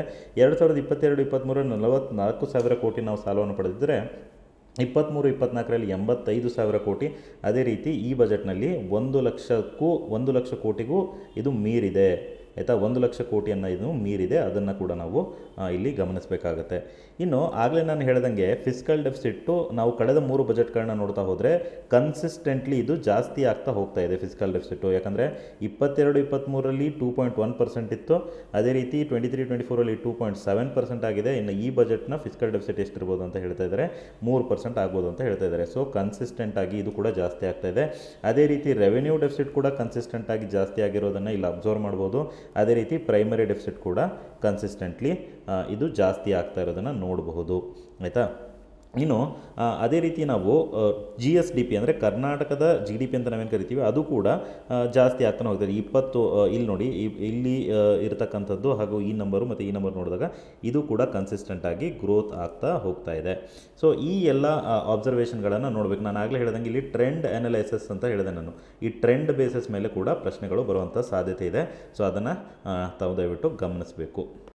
ಇನ್ನು ಈ ಬಜೆಟ್ನಲ್ಲಿ ರೆವೆನ್ಯೂ ಎಕ್ಸ್ಪೆಂಡಿಚರ್ ಎಷ್ಟಿದೆ ಹಾಗೂ ಕ್ಯಾಪಿಟಲ್ ಎಕ್ಸ್ಪೆಂಡಿಚರ್ ಎಷ್ಟಿದೆ ಅನ್ನೋದನ್ನು ಗೊತ್ತಾಗಬೇಕು. ಮೊದಲನೇದಾಗಿ ಎಕ್ಸ್ಪೆಂಡಿಚರ್ ನಾವು ಎಷ್ಟು ಹಣವನ್ನು ಖರ್ಚು ಮಾಡ್ತಾ ಇದ್ದೀವಿ ಈ ಬಜೆಟ್ನಲ್ಲಿ ಅನ್ನೋದನ್ನು ತಿಳ್ಕೊಬೇಕಾಗುತ್ತೆ. ಅದರಲ್ಲಿ ಎಕ್ಸ್ಪೆಂಡಿಚರ್ ಅಥವಾ ವೆಚ್ಚ ಅಂತ ಬಂದಾಗ 2 ರೀತಿಯಾದಂಥ ಎಕ್ಸ್ಪೆಂಡಿಚರ್ ಬರುತ್ತೆ. ಒಂದು ರೆವೆನ್ಯೂ ಎಕ್ಸ್ಪೆಂಡಿಚರ್ ಅಂತ ಕರಿತೀವಿ, ಒಂದು ಕ್ಯಾಪಿಟಲ್ ಎಕ್ಸ್ಪೆಂಡಿಚರ್ ಅಂತ ಕರಿತೀವಿ. ಸೊ ರೆವೆನ್ಯೂ ಎಕ್ಸ್ಪೆಂಡಿಚರ್ ಅಂತಂದರೆ ಆದಾಯ ವೆಚ್ಚಗಳು ಅಂತಲೂ ಕೂಡ ಕರಿತೀವಿ, ಹಾಗೂ ಕ್ಯಾಪಿಟಲ್ ಎಕ್ಸ್ಪೆಂಡಿಚರ್ ಅಂತಂದರೆ ಬಂಡವಾಳ ವೆಚ್ಚ ಅಂತ ಕೂಡ ನಾವಿಲ್ಲಿ ಕರಿತೀವಿ. ಸೊ ಈ ವೆಚ್ಚಗಳು ಇದರಲ್ಲಿ ಯಾವ್ದು ಜಾಸ್ತಿ ಇದೆ, ರೆವೆನ್ಯೂ ಜಾಸ್ತಿ ಇದೆಯಾ ಅಥವಾ ಕ್ಯಾಪಿಟಲ್ ಜಾಸ್ತಿ ಇದೆಯಾ, ಯಾವುದು ಜಾಸ್ತಿ ಇದ್ದರೆ ಒಳ್ಳೆಯದು ಅಂತ ನಾವು ನೋಡೋದಾದರೆ ಕ್ಯಾಪಿಟಲ್ ಎಕ್ಸ್ಪೆಂಡಿಚರ್ ಯಾವತ್ತೂ ಜಾಸ್ತಿ ಇರಬೇಕು. ಸೊ ಕ್ಯಾಪಿಟಲ್ ಎಕ್ಸ್ಪೆಂಡಿಚರ್ ಅಥವಾ ಬಂಡವಾಳ ವೆಚ್ಚಗಳು ಜಾಸ್ತಿ ಇದ್ದಾಗ ಲಾಂಗ್ ಟರ್ಮಲ್ಲಿ ಏನಾಗುತ್ತೆ ಅಂತಂದರೆ ಗ್ರೋತು ಕೂಡ ಚೆನ್ನಾಗಿರುತ್ತೆ. ಸೊ ಆ ದೃಷ್ಟಿಯಿಂದ ನಾವು ನೋಡೋದಾದರೆ ಇಲ್ಲಿ ರೆವೆನ್ಯೂ ಎಕ್ಸ್ಪೆಂಡಿಚರ್, ಬಟ್ ಇಲ್ಲಿ ಈ ಬಜೆಟ್ ಪ್ರಕಾರ ಏನಂತಂದರೆ ರೆವೆನ್ಯೂ ಎಕ್ಸ್ಪೆಂಡಿಚರ್ ಜಾಸ್ತಿ ಇದೆ ಕಂಪೇರ್ ಟು ಕ್ಯಾಪಿಟಲ್ ಎಕ್ಸ್ಪೆಂಡಿಚರ್. ಹಾಗೆಯೇ ನಾವು ಇನ್ನೊಂದು ಏನು ಗಮನಿಸ್ಬೋದು ಅಂತಂದರೆ ಇದು ಮೊದಲ ಬಾರಿಗೆ ಅಂತಂದರೆ 2024-25 ಬಜೆಟ್ ಪ್ರಕಾರ ಮಾತ್ರ ಅಲ್ಲ, ಅದರ ಹಿಂದಿನ ಬಜೆಟ್ ಕೂಡ ನಾವು ನೋಡೋದಾದರೆ ಅಲ್ಲೂ ಕೂಡ ರೆವೆನ್ಯೂ ಎಕ್ಸ್ಪೆಂಡಿಚರು ಹೆಚ್ಚಿದೆ ಕಂಪೇರ್ ಟು ಕ್ಯಾಪಿಟಲ್ ಎಕ್ಸ್ಪೆಂಡಿಚರು. ಹಾಗೂ ಅದರ ಹಿಂದಿನ ಬಜೆಟ್ನ 2022-23 ಬಜೆಟ್ ನೋಡಿದಾಗೂ ಕೂಡ ಅಲ್ಲೂ ಕೂಡ ರೆವೆನ್ಯೂ ಎಕ್ಸ್ಪೆಂಡಿಚರೇ ಹೆಚ್ಚಿದೆ ಕಂಪೇರ್ ಟು ಕ್ಯಾಪಿಟಲ್ ಎಕ್ಸ್ಪೆಂಡಿಚರ್ ಅಂತ ನೋಡ್ಬೋದು. ಆದರೆ ಕ್ಯಾಪಿಟಲ್ ಎಕ್ಸ್ಪೆಂಡಿಚರ್ ನೋಡಿ, ಕ್ಯಾಪಿಟಲ್ ಎಕ್ಸ್ಪೆಂಡಿಚರ್ ಕಳೆದ 3 ಬಜೆಟ್ಗಳನ್ನ ನಾವು ಕಂಪೇರ್ ಮಾಡಿದಾಗ ಇದು ಕನ್ಸಿಸ್ಟೆಂಟ್ಲಿ ಇನ್ಕ್ರೀಸಿಂಗ್ ಅಥವಾ ಕನ್ಸಿಸ್ಟೆಂಟ್ಲಿ ಡಿಕ್ರೀಸಿಂಗ್, ಸತತವಾಗಿ ಹೆಚ್ಚಾಗ್ತಿದೆ, ಸತತವಾಗಿ ಕಮ್ಮಿ ಆಗ್ತದೆ ಅನ್ನೋ ಥರ ಇಲ್ಲ. 2022-23ರಲ್ಲಿ 57,000 ಕೋಟಿ ಬಂಡವಾಳ ವೆಚ್ಚ ಇತ್ತು. ಅದು 2022-23ಕ್ಕೆ ಕಮ್ಮಿ ಆಯಿತು, 51,000 ಕೋಟಿ ಆಯಿತು. ಈ ಸಲ 52,000 ಕೋಟಿ ಆಗಿದೆ. ಸೊ ಇದು ಕನ್ಸಿಸ್ಟೆಂಟಾಗಿ ಇನ್ಕ್ರೀಸ್ ಅಥವಾ ಡಿಕ್ರೀಸ್ ಆಗ್ತಾ ಇಲ್ಲ. ಅದೇ ರೀತಿ ರೆವೆನ್ಯೂ ಎಕ್ಸ್ಪೆಂಡಿಚರ್ನ ನಾವು ನೋಡಿದಾಗ ಬಟ್ ರೆವೆನ್ಯೂ ಎಕ್ಸ್ಪೆಂಡಿಚರು ಕನ್ಸಿಸ್ಟೆಂಟ್ಲಿ ಜಾಸ್ತಿ ಇನ್ಕ್ರೀಸ್ ಆಗ್ತಾ ಇದೆ. ಯಾಕಂದರೆ 2,15,000 ಕೋಟಿ ಇದ್ದಿದ್ದು 2,40,000 ಕೋಟಿ ಆಯಿತು. ಅದೇ ರೀತಿ 2,90,000 ಕೋಟಿ ಆಗಿದೆ. So revenue expenditure is consistently increasing, versus capital expenditure ಬಂದು ಕನ್ಸಿಸ್ಟೆಂಟ್ಲಿ ಇನ್ಕ್ರೀಸಿಂಗ್ ಆಗಿಲ್ಲ. ಸೊ ಈ ಅಂಶವನ್ನು ತಾವು ಗಮನಿಸಬೇಕಾಗತ್ತೆ ಆಯಿತಾ. ಸೊ ಅದೇ ರೀತಿ ಟೋಟಲ್ ಎಕ್ಸ್ಪೆಂಡಿಚರ್ ಅಂತ ನಾವು ನೋಡಿದಾಗ ಕನ್ಸಿಸ್ಟೆಂಟ್ಲಿ ಅದು ಕೂಡ ಜಾಸ್ತಿ ಆಗ್ತಾ ಹೋಗ್ತಾ ಇದೆ. ಉದಾಹರಣೆಗೆ 2,76,000 ಕೋಟಿ ಇದ್ದಿದ್ದು 2,95,000 ಕೋಟಿ, ಅದೇ ರೀತಿ 3,46,000 ಕೋಟಿ. So total expenditure is consistently increasing ಅಂತ ನಾವಿಲ್ಲಿ ಟ್ರೆಂಡನ್ನು ನೋಡ್ಬೋದು ಆಯಿತಾ. ಸೊ ಅದೇ ರೀತಿ ಇಲ್ಲಿ ಈ ಡೈಗ್ರಾಮ್ನಲ್ಲಿ ಈ ಗ್ರಾಫ್ ಒಳಗಡೆ ಅವ್ರು ಏನು ಪೈ ಚಾರ್ಟ್ ಒಳಗಡೆ ಏನು ಕೊಟ್ಟಿದ್ದಾರೆ ಅಂತಂದರೆ expenditure where the rupee goes ಅಂತಂದರೆ ₹1 ನಮ್ಗೆ ಸರ್ಕಾರಕ್ಕೆ ಆದಾಯ ಬಂದಾಗ ಆ ₹1 ಎಲ್ಲೆಲ್ಲಿ ಖರ್ಚಾಗುತ್ತೆ ಅನ್ನೋದನ್ನು ಇಲ್ಲಿ ಕೊಟ್ಟಿದ್ದಾರೆ. ಸೊ ಅತಿ ಹೆಚ್ಚು ಟಾಪ್ 3 ಎಕ್ಸ್ಪೆಂಡಿಚರ್ಸನ್ನು ನಾವು ಗಮನಿಸಬೇಕಾಗುತ್ತೆ. ಡೈರೆಕ್ಟ್ಲಿ ಪರೀಕ್ಷೆಯಲ್ಲಿ ಈ ಪ್ರಶ್ನೆಗಳನ್ನ ಕೇಳ್ತಾರೆ. ಅಂದರೆ ಯಾವ ಕ್ಷೇತ್ರಕ್ಕೆ ಅತಿ ಹೆಚ್ಚು ನಾವು ಖರ್ಚು ಮಾಡ್ತೀವಿ, ಯಾವ ಕ್ಷೇತ್ರದಲ್ಲಿ ಅತಿ ಹೆಚ್ಚು ನಾವು ಖರ್ಚು ಮಾಡ್ತಿದ್ದೀವಿ ಅಂತ. ಸೊ ಇಲ್ಲಿ ತಾವೆಲ್ಲ ನೋಡ್ಬೋದು ಡೆಟ್ ಸರ್ವಿಸಿಂಗ್ ಅಂತ ಕಾಣಿಸ್ತದೆ ಇಲ್ಲಿ. ಅಂದರೆ ನಾವು ಪಡೆದಿರತಕ್ಕಂತಹ ಸಾಲಗಳೇನಿದ್ದಾವೆ ಆ ಸಾಲಗಳಿಗೆ ನಾವೇನು ಮಾಡಬೇಕಾಗುತ್ತೆ, ಬಡ್ಡಿಯನ್ನು ಕಟ್ಟಬೇಕಾಗತ್ತೆ. ಸೊ ನಾವು ಪಡೆದಿರತಕ್ಕಂತಹ ಸಾಲಗಳಿಗೆ ನಾವೇನು ಬಡ್ಡಿಯನ್ನು ಕಟ್ತೀವಲ್ಲ ಅದು ಅತಿ ಹೆಚ್ಚು ಇರುವಂಥದ್ದು. ಸೊ ಫಸ್ಟ್ ಪ್ಲೇಸ್ ನಾವೇನು ಎಕ್ಸ್ಪೆನ್ಸಸ್ ಅಂತ ನೋಡಬೇಕಾದ್ರೆ ಟಾಪ್ ಎಕ್ಸ್ಪೆಂಡಿಚರ್ ನಮ್ದು ಹೋಗೋದೇನೆ ಮೊದಲನೇದಾಗಿ ಪಡೆದಿರತಕ್ಕಂತಹ ಸಾಲಗಳಿಗೆ ನಾವೇನು ಮಾಡ್ತೀವಿ, ಬಡ್ಡಿಯನ್ನು ಕಟ್ತೀವಿ. ನೆಕ್ಸ್ಟ್ ಕೊಟ್ಟಿರೋದವರು ಅದರ್ ಜನರಲ್ ಸರ್ವಿಸಸ್ ಅಂತ, ಇಲ್ಲಿ ತುಂಬ ಬೇರೆ ಬೇರೆ ಸರ್ವಿಸಸ್ಗಳು ಬಂದಿರುತ್ತೆ. ಸ್ಪೆಸಿಫಿಕ್ ಆಗಿ ನಾವು ಯಾವ ಕ್ಷೇತ್ರ ಅಂತ ನೋಡೋದಾದರೆ after debt servicing it is about social welfare. So ಸಮಾಜ ಕಲ್ಯಾಣ. ಸೊ ಈ ಸಮಾಜ ಕಲ್ಯಾಣಕ್ಕಾಗಿ ನಾವು ಎರಡನೇದಾಗಿ ಅತಿ ಹೆಚ್ಚು ನಾವೇನು ಮಾಡ್ತೀವಿ, ಖರ್ಚನ್ನು ಮಾಡ್ತೀವಿ ಆಫ್ಟರ್ ಡೆಟ್ ಸರ್ವಿಸಿಂಗ್. ಅದೇ ರೀತಿ ಮೂರನೇದಾಗಿ ನೋಡೋದಾದರೆ ಅದರ್ ಎಕನಾಮಿಕ್ ಸರ್ವಿಸ್ ಅಂತ ಇನ್ ಜನರಲ್ ಟರ್ಮ್ ಆಗಿ ಕೊಟ್ಟಿದ್ದಾನೆ. ಅದನ್ನು ಬಿಟ್ಟರೆ ಸ್ಪೆಸಿಫಿಕ್ ಆಗಿ ನೋಡೋದಾದರೆ ನೆಕ್ಸ್ಟ್ ಹೈಯೆಸ್ಟ್ ಸ್ಪೆಂಡಿಂಗ್ ಬಂದು ನಾವು ಮಾಡ್ತಾ ಇರೋದು ಕೃಷಿ ಕ್ಷೇತ್ರದಲ್ಲಿ, agriculture, irrigation and rural development ಅಂದರೆ ಕೃಷಿ ಮತ್ತು ಗ್ರಾಮೀಣಾಭಿವೃದ್ಧಿ, ಈ ಕ್ಷೇತ್ರದಲ್ಲಿ ನಾವು ಥರ್ಡ್ ಹೈಯೆಸ್ಟ್ ನಾವೇನು ಮಾಡ್ತಾಯಿದ್ದೀವಿ, ಖರ್ಚನ್ನು ಮಾಡ್ತಾಯಿದ್ದೀವಿ. ಸೊ ಅವ್ರೇನಾದ್ರು ಪ್ರಶ್ನೆ ಕೇಳಿದೆ ಪರೀಕ್ಷೆಯಲ್ಲಿ ಅತಿ ಹೆಚ್ಚು ಖರ್ಚು ಯಾವುದಕ್ಕೆ ಮಾಡುತ್ತೆ ಸರ್ಕಾರ ಅಂತ ಕೇಳೋದಾದರೆ ಮೊದಲನೇದಾಗಿ ಪಡೆದಿರತಕ್ಕಂಥ ಸಾಲಗಳಿಗೆ ಬಡ್ಡಿ ಕಟ್ಟೋದು ಡೆಟ್ ಸರ್ವಿಸಿಂಗ್, ಎರಡನೇದಾಗಿ ಸೋಷಿಯಲ್ ವೆಲ್ಫೇರ್ ಅಥವಾ ಸಮಾಜ ಕಲ್ಯಾಣಕ್ಕಾಗಿ, ಮೂರನೇದಾಗಿ ಕೃಷಿ ಮತ್ತು ಗ್ರಾಮೀಣಾಭಿವೃದ್ಧಿಗೆ, ಥರ್ಡ್ ಹೈಯೆಸ್ಟ್ ನಾವೇನು ಮಾಡ್ತೀವಿ ಸ್ಪೆಂಡಿಂಗನ್ನು ಮಾಡುವಂಥದ್ದು. ಸೊ ಇದನ್ನು ನಾವು ನೆನ್ಪಿಟ್ಕೋಬೇಕಾಗತ್ತೆ. ಇನ್ನು ಸರ್ಕಾರದ ಫ್ಲ್ಯಾಗ್ಶಿಪ್ ಸ್ಕೀಮ್ಗಳ ಆದಂತಹ ಗ್ಯಾರಂಟಿ ಯೋಜನೆಗಳ ಬಗ್ಗೆ ತಮಗೆಲ್ಲರಿಗೂ ಗೊತ್ತೇ ಇರುತ್ತೆ. ಸೊ ಈ ಗ್ಯಾರಂಟಿ ಯೋಜನೆಗಳಿಗೆ ಸರ್ಕಾರ ಎಷ್ಟರ ಮಟ್ಟಿಗೆ ಖರ್ಚನ್ನು ಮಾಡ್ತಾ ಇದೆ ಅನ್ನೋದನ್ನು ಕೂಡ ನಾವು ಗಮನಿಸಬೇಕಾಗುತ್ತೆ. 2024-25ನೇ ಸಾಲಿನಲ್ಲಿ 53,674 ಕೋಟಿಗಳಷ್ಟು ಈ ಗ್ಯಾರಂಟಿ ಯೋಜನೆಗಳಿಗೆ ಅವರು ಏನು ಮಾಡ್ತಾಯಿದ್ದಾರೆ, ಖರ್ಚನ್ನು ಮಾಡ್ತಾಯಿದ್ದಾರೆ. ಈ ನಂಬರ್ನ ನೆನ್ಪಿಟ್ಕೊಳ್ಳಿ, ಡೈರೆಕ್ಟಾಗಿ ಪರೀಕ್ಷೆಯಲ್ಲಿ ಈ ನಂಬರ್ ಕೂಡ ಅವರು ಕೇಳಬಹುದು. ಟೋಟಲ್ ಈ ಬಜೆಟ್ನಲ್ಲಿ ಒಟ್ಟು ಗ್ಯಾರಂಟಿ ಸ್ಕೀಮ್ಗಳಿಗೋಸ್ಕರ ಎಷ್ಟು ಹಣವನ್ನು ಖರ್ಚು ಮಾಡಲಾಗಿದೆ ಅಂತ ಕೂಡ ನೇರವಾಗಿ ಪ್ರಶ್ನೆ ಬರುವಂಥ ಸಾಧ್ಯತೆ ಇದೆ. 53,674 ಕೋಟಿ ಇಷ್ಟನ್ನು ಅವರು ಮಾಡ್ತಾಯಿದ್ದಾರೆ. ಇದನ್ನು ನಾವು ಕಳೆದ ಬಜೆಟ್ಗೆ ನಾವು ಕಂಪೇರ್ ಮಾಡಿ ನೋಡೋದಾದರೆ ಈ ಸ್ಪೆಂಡಿಂಗ್, ಈ ಖರ್ಚು ಎಷ್ಟು ಹೆಚ್ಚಾಗಿದೆ ಅಂತಂದರೆ ಸುಮಾರು 47%ನಷ್ಟು ಜಾಸ್ತಿ ಅಲೋಕೇಶನನ್ನು ಮಾಡಿದ್ದಾರೆ. ಹೆಚ್ಚಿನ ಖರ್ಚು ಈ ಬಾರಿ ಆಗ್ತಾಯಿದೆ ಅಂತ ಅನ್ನೋದನ್ನು ನೋಡ್ಬೋದು. ಇನ್ನು ಈ ಒಟ್ಟು 5 ಗ್ಯಾರಂಟಿ ಯೋಜನೆಗಳೇನಿದ್ದಾವೆ, ಗೃಹಲಕ್ಷ್ಮಿ, ಗೃಹಜ್ಯೋತಿ, ಶಕ್ತಿ ಯೋಜನೆ, ಯುವ ನಿಧಿ ಯೋಜನೆ, ಅದೇ ರೀತಿಯಾಗಿ ಅನ್ನಭಾಗ್ಯ ಯೋಜನೆ, ಈ 5 ಯೋಜನೆಗಳಲ್ಲಿ ಯಾವ ಯೋಜನೆಗೆ ತುಂಬ ಹೆಚ್ಚಿನ ಖರ್ಚನ್ನು ಮಾಡ್ತಾ ಇದ್ದಾರೆ ಅಥವಾ ಸ್ಪೆಂಡಿಂಗನ್ನು ಮಾಡ್ತಾ ಇದ್ದಾರೆ ಅಂತ ನಾವು ನೋಡೋದಾದರೆ ಅದರಲ್ಲಿ ಗೃಹಲಕ್ಷ್ಮಿ ಯೋಜನೆ ಸ್ನೇಹಿತರೆ. ಈ ಗೃಹಲಕ್ಷ್ಮಿ ಯೋಜನೆಗೆ ಅತಿ ಹೆಚ್ಚಿನ ಖರ್ಚು ಕೂಡ ಈ ಬಜೆಟ್ನಲ್ಲಿ ಆಗ್ತಾ ಇರೋದನ್ನು ನಾವು ಕಾಣ್ಬೋದು. More than half of the allocation has been made. ಅಂದರೆ ಈ 5 ಗ್ಯಾರಂಟಿಗಳಲ್ಲಿ ಏನು 53,000 ಕೋಟಿಗಳನ್ನು ಇವರು ಖರ್ಚು ಮಾಡ್ತಾಯಿದ್ದಾರೆ, ಇದರಲ್ಲಿ ಅರ್ಧಕ್ಕಿಂತ ಜಾಸ್ತಿ ಅಂದರೆ ಮೋರ್ ದೆನ್ ಹಾಫ್, ಅರ್ಧಕ್ಕಿಂತ ಜಾಸ್ತಿ ಯಾವುದಕ್ಕೆ ಹೋಗ್ತಾ ಇದೆ ಅಂತಂದರೆ ನೇರವಾಗಿ ಗೃಹಲಕ್ಷ್ಮಿ ಯೋಜನೆಗೆ ಇವರು ಖರ್ಚನ್ನು ಮಾಡ್ತಾಯಿದ್ದಾರೆ. ತಮಗೆಲ್ಲ ಗೊತ್ತಿರೋ ಗೃಹಲಕ್ಷ್ಮಿ ಯೋಜನೆಯಲ್ಲಿ ಮಹಿಳೆಯರಿಗೆ ಏನಂತಂದರೆ ಪ್ರತಿ ತಿಂಗಳಿಗೆ 2,000 ರೂಪಾಯಿಗಳನ್ನು ಕೊಡಲಾಗುತ್ತೆ. ಸೊ ಈ ರೀತಿಯಾಗಿ ನಾವು ಇದನ್ನು ನೋಡ್ಬೋದು. ಇನ್ನು ಅದೇ ರೀತಿ 2024-25ನೇ ಸಾಲಿನಲ್ಲಿ ಒಟ್ಟು ದಿಸ್ ಸ್ಕೀಮ್ ಅಂದರೆ ಈ ಗೃಹಲಕ್ಷ್ಮಿ ಯೋಜನೆ, ಈ ಪ್ರಶ್ನೆಯನ್ನು ಕೂಡ ನೇರವಾಗಿ ಕೇಳ್ಬೋದು. ಗೃಹಲಕ್ಷ್ಮಿ ಯೋಜನೆಗೆ ಒಟ್ಟು ಎಷ್ಟು ಹಣವನ್ನು ಅಲೋಕೇಟ್ ಮಾಡಿದ್ದಾರೆ ಅಂತ ಕೂಡ ನೇರವಾಗಿ ಪ್ರಶ್ನೆ ಬರಬಹುದು. 28,608 ಕೋಟಿಗಳು ಬರೀ ಯಾವುದಕ್ಕೆ, ಗೃಹಲಕ್ಷ್ಮಿ ಯೋಜನೆಗೆ ಅವರು ಅಲೋಕೇಟನ್ನು ಮಾಡಿದ್ದಾರೆ. ಸೊ ಈ ಟರ್ಮನ್ನು ಕೂಡ, ಈ ನಂಬರನ್ನು ಕೂಡ ತಾವು ನೆನ್ಪಿಟ್ಕೊಡಿ, ನೇರವಾಗಿ ಪ್ರಶ್ನೆಯನ್ನು ಇದರಿಂದ ಕೂಡ ಕೇಳಬಹುದು. ಇನ್ನು ಈ 28,608 ಕೋಟಿ ಏನಿದೆ, ಇದು 63% of total estimated expenditure on social welfare and ನಾನು ಆಗಲೇ ಹೇಳ್ದಂಗೆ ಏನಂತಂದರೆ ನಾವು ಒಟ್ಟು ಆದಾಯದಲ್ಲಿ ಖರ್ಚುಗಳನ್ನು ಅತಿ ಹೆಚ್ಚು ಖರ್ಚನ್ನು ಯಾವ ವಲಯಕ್ಕೆ ಮಾಡ್ತಾ ಇದ್ದೀವಿ ಅಂತ ನೋಡಿದಾಗ ಮೊದಲನೇದಾಗಿ ಪಡೆದಿರತಕ್ಕಂಥ ಸಾಲಗಳಿಗೆ ನಾವು ಏನು ಮಾಡ್ತೀವಿ, ಬಡ್ಡಿ ಕಟ್ಟೋದಕ್ಕೆ ಅತಿ ಹೆಚ್ಚು. ಎರಡನೇದಾಗಿ ಸಮಾಜ ಕಲ್ಯಾಣ ಅಂತ ಹೇಳಿದೆ ನಾನು. ಸಮಾಜ ಕಲ್ಯಾಣಕ್ಕೆ ಅತಿ ಎರಡನೇ ಹೆಚ್ಚು ಸ್ಪೆಂಡಿಂಗನ್ನು ನಾವು ಮಾಡೋದು ಅಂತ. ಈ ಸಮಾಜ ಕಲ್ಯಾಣಕ್ಕೆ ನಾವೇನು ಸ್ಪೆಂಡ್ ಮಾಡ್ತಾ ಇದ್ದೀವಿ ಅದರಲ್ಲಿ 63% ನಾವು ಬರೀ ಯಾವುದಕ್ಕೆ ಖರ್ಚು ಮಾಡ್ತಾಯಿದ್ದೀವಿ, ಇಲ್ಲಿ ಗೃಹಲಕ್ಷ್ಮಿ ಯೋಜನೆಗೆ ನಾವೇನು ಮಾಡ್ತಾಯಿದ್ದೀವಿ, ಖರ್ಚನ್ನು ಮಾಡ್ತಾಯಿದ್ದೀವಿ. ಅದನ್ನು ಕೂಡ ಇವರು ಇಲ್ಲಿ ಮಾಹಿತಿಯನ್ನು ಕೊಟ್ಟಿದ್ದಾರೆ. ಓಕೆ, ಸೊ ನೆಕ್ಸ್ಟು ಈ 5 ಫ್ಲ್ಯಾಗ್ಶಿಪ್ ಸ್ಕೀಮ್ಗಳು ದೃಷ್ಟಿಯಿಂದ ತುಂಬ ಇಂಪಾರ್ಟೆಂಟ್ ಆಗುತ್ತೆ. ಸೊ ಇದರಲ್ಲಿ ಇರತಕ್ಕಂತಹ ಅತಿ ಮುಖ್ಯವಾದಂತಹ ಏನಪ್ಪ ಅಂತಂದರೆ ಪ್ರೊವಿಷನ್ಗಳನ್ನು ಕೂಡ ನಾವು ನೆನ್ಪಿಟ್ಕೋಬೇಕಾಗತ್ತೆ. ಮೊದಲನೇದಾಗಿ ಗೃಹ ಜ್ಯೋತಿ ಯೋಜನೆ ಅಂತ ನೋಡೋದಾದರೆ ಇದು ಪ್ರತಿ ಮನೆಗೆ ಏನಂತಂದರೆ 200 ಯೂನಿಟ್ಗಳಷ್ಟು ಉಚಿತವಾಗಿ ವಿದ್ಯುತ್ತನ್ನು ಕೊಡುವಂತಹ ಒಂದು ಯೋಜನೆಯಾಗಿತ್ತು. ಅದೇ ರೀತಿ ಗೃಹಲಕ್ಷ್ಮಿ ಯೋಜನೆಯಲ್ಲಿ ಏನು ಹೆಡ್ ಆಫ್ ದ ವುಮೆನ್ ಅಂದರೆ ಮನೆಯ ಒಡತಿಗೆ ಏನಿದೆ 2,000 ರೂಪಾಯಿಗಳನ್ನು ಪ್ರತಿ ತಿಂಗಳು ಕೊಡುವಂತಹ ಒಂದು ಯೋಜನೆ ಆಗಿದೆ. ಇದು ಯಾರಿಗೆ ಅನ್ವಯ ಆಗುತ್ತೆ ಅಂತಂದರೆ BPL ಮತ್ತು APL ಕಾರ್ಡ್ ಯಾರು ಹೊಂದಿರ್ತಾರೆ ಅವರುಗಳಿಗೆ ಇದು ಅನ್ವಯ ಆಗುವಂಥದ್ದು. ಅದೇ ರೀತಿ ಇಲ್ಲಿ ಒಂದು ಅಂಶವನ್ನು ಏನು ಗಮನಿಸಬೇಕಂತಂದರೆ ಟ್ರಾನ್ಸ್ಜೆಂಡರ್ಸ್ ಅಂದರೆ ತೃತೀಯ ಲಿಂಗಿಗಳನ್ನು ಕೂಡ ಇಲ್ಲಿ ಏನು ಮಾಡಿದ್ದಾರೆ, ಇವರು ಸ್ಕೀಮ್ನಲ್ಲಿ ಇನ್ಕ್ಲೂಡ್ ಮಾಡ್ಕೊಂಡಿದ್ದಾರೆ. ಆ್ಯಂಡ್ ಈ ಸ್ಕೀಮ್ ಏನಿದೆ ಗೃಹಲಕ್ಷ್ಮಿ ಯೋಜನೆ, ಇದರ ಫಲಾನುಭವಿಗಳ ಒಟ್ಟು ವಾರ್ಷಿಕ ಆದಾಯ ಎಷ್ಟು ಅಂತಂದರೆ 2 ಲಕ್ಷಕ್ಕಿಂತ ಕಮ್ಮಿ ಇರಬೇಕು. ಸೊ ಈ ಒಂದು ಕಂಡೀಷನ್ನು ಕೂಡ ನಾವು ನೆನ್ಪಿಟ್ಕೋಬೇಕಾಗುತ್ತೆ. ಅದೇ ರೀತಿ ಶಕ್ತಿ ಯೋಜನೆ ತಮಗೆಲ್ಲ ಗೊತ್ತಿರುವ ಹಾಗೆ ಮಹಿಳೆಯರಿಗೆ ಉಚಿತವಾಗಿ ಬಸ್ ಪ್ರಯಾಣವನ್ನು ಕೊಡುವಂಥ ಒಂದು ಯೋಜನೆ ಆಗಿದೆ. ಆ್ಯಂಡ್ ಈ ಯೋಜನೆ ಯಾವ ಬಸ್ಗಳಿಗೆ ಅನ್ವಯ ಆಗುತ್ತೆ ಅಂತಂದರೆ ಆರ್ಡಿನರಿ ಬಸ್ಗಳಿಗೆ ಮಾತ್ರ. ಯಾವುದೇ ರೀತಿಯಾದಂತಹ ಲಕ್ಸುರಿ ಬಸ್ಗಳಿಗೆ ಈ ಸ್ಕೀಮ್ ಅನ್ವಯ ಆಗುವುದಿಲ್ಲ. ಅದೇ ರೀತಿ ಓನ್ಲಿ ವಿದಿನ್ ದ ಸ್ಟೇಟ್ ಅಂದರೆ ರಾಜ್ಯದ ಒಳಗಡೆ ಮಾತ್ರ ಓಡಾಡಲಿಕ್ಕೆ ಈ ಸ್ಕೀಮ್ ಒಳಗಡೆ ಅವೈಲಬಿಲಿಟಿ ಇರುವಂಥದ್ದು. ಇನ್ನು ಅದೇ ರೀತಿ ಯುವ ನಿಧಿ ಅಂತಂದರೆ ಯಾರು ಗ್ರ್ಯಾಜುಯೇಷನನ್ನು ಮುಗಿಸಿರ್ತಾರೆ, ಯಾರು ಈಗ ಡಿಪ್ಲೊಮಾ ಕೋರ್ಸ್ಗಳನ್ನ ಮುಗಿಸಿರ್ತಾರೆ ಅಂಥವ್ರುಗಳಿಗೆ ಇದೇನಪ್ಪ ಅಂತಂದರೆ ಅನ್ಎಂಪ್ಲಾಯ್ಮೆಂಟ್ ಒಂದು ಅವರೇನು ಅನ್ಎಂಪ್ಲಾಯ್ಡ್ ಆಗಿರ್ತಾರೆ ಆ ಅವಧಿಯಲ್ಲಿ ಅವರಿಗೆ ಧನ ಸಹಾಯ ಮಾಡುವಂಥ ಒಂದು ಯೋಜನೆಯಾಗಿದೆ. ಇಲ್ಲಿ ಅವರು ಏನಾದರೂ ಗ್ರ್ಯಾಜುಯೇಟ್ಸ್ ಇದ್ದರೆ ಅವರಿಗೆ ತಿಂಗಳಿಗೆ 3,000 ರೂಪಾಯಿಗಳನ್ನು ಕೊಡಲಾಗುತ್ತೆ. ಅದೇ ರೀತಿ ಅವರೇನಾದರೂ ಡಿಪ್ಲೊಮಾ ಹೋಲ್ಡರ್ ಇದ್ದರೆ ಅವರಿಗೆ ತಿಂಗಳಿಗೆ 1,500 ರೂಪಾಯಿಗಳನ್ನು ಇಲ್ಲಿ ಕೊಡಲಾಗುತ್ತೆ. ಇನ್ನು ಅದೇ ರೀತಿ ಅನ್ನಭಾಗ್ಯ ಯೋಜನೆ 10 kg ರೈಸ್ ಅಕ್ಕಿ ಏನಿದೆ ಅದನ್ನು ಫ್ರೀ ಆಫ್ ಕಾಸ್ಟಲ್ಲಿ BPL ಕಾರ್ಡ್ ಹೋಲ್ಡರ್ಗಳಿಗೆ ಕೊಡುವಂಥ ಒಂದು ಯೋಜನೆ ಆಗಿತ್ತು. ಈ ಯೋಜನೆಯಲ್ಲಿ ಅಕ್ಕಿ ಸಪ್ಲೈ ಇಲ್ಲ ಅಂತ ಹೇಳಿಬಿಟ್ಟು ಇವರೇನು ಮಾಡ್ತಾಯಿದ್ದಾರೆ, ಈ ಸಾರಿ ಕ್ಯಾಶ್ ಪೇಮೆಂಟನ್ನು ಮಾಡುವಂಥ ಒಂದು ಗುರಿಯನ್ನು ಇವರು ಹೊಂದಿದ್ದಾರೆ. ಸೊ ಇದನ್ನು ಕೂಡ ನಾವು ನೆನ್ಪಿಡಬೇಕಾಗತ್ತೆ. ಇನ್ನು ನೆಕ್ಸ್ಟ್ ಸ್ಲೈಡ್ಗೆ ಹೋಗೋಣ.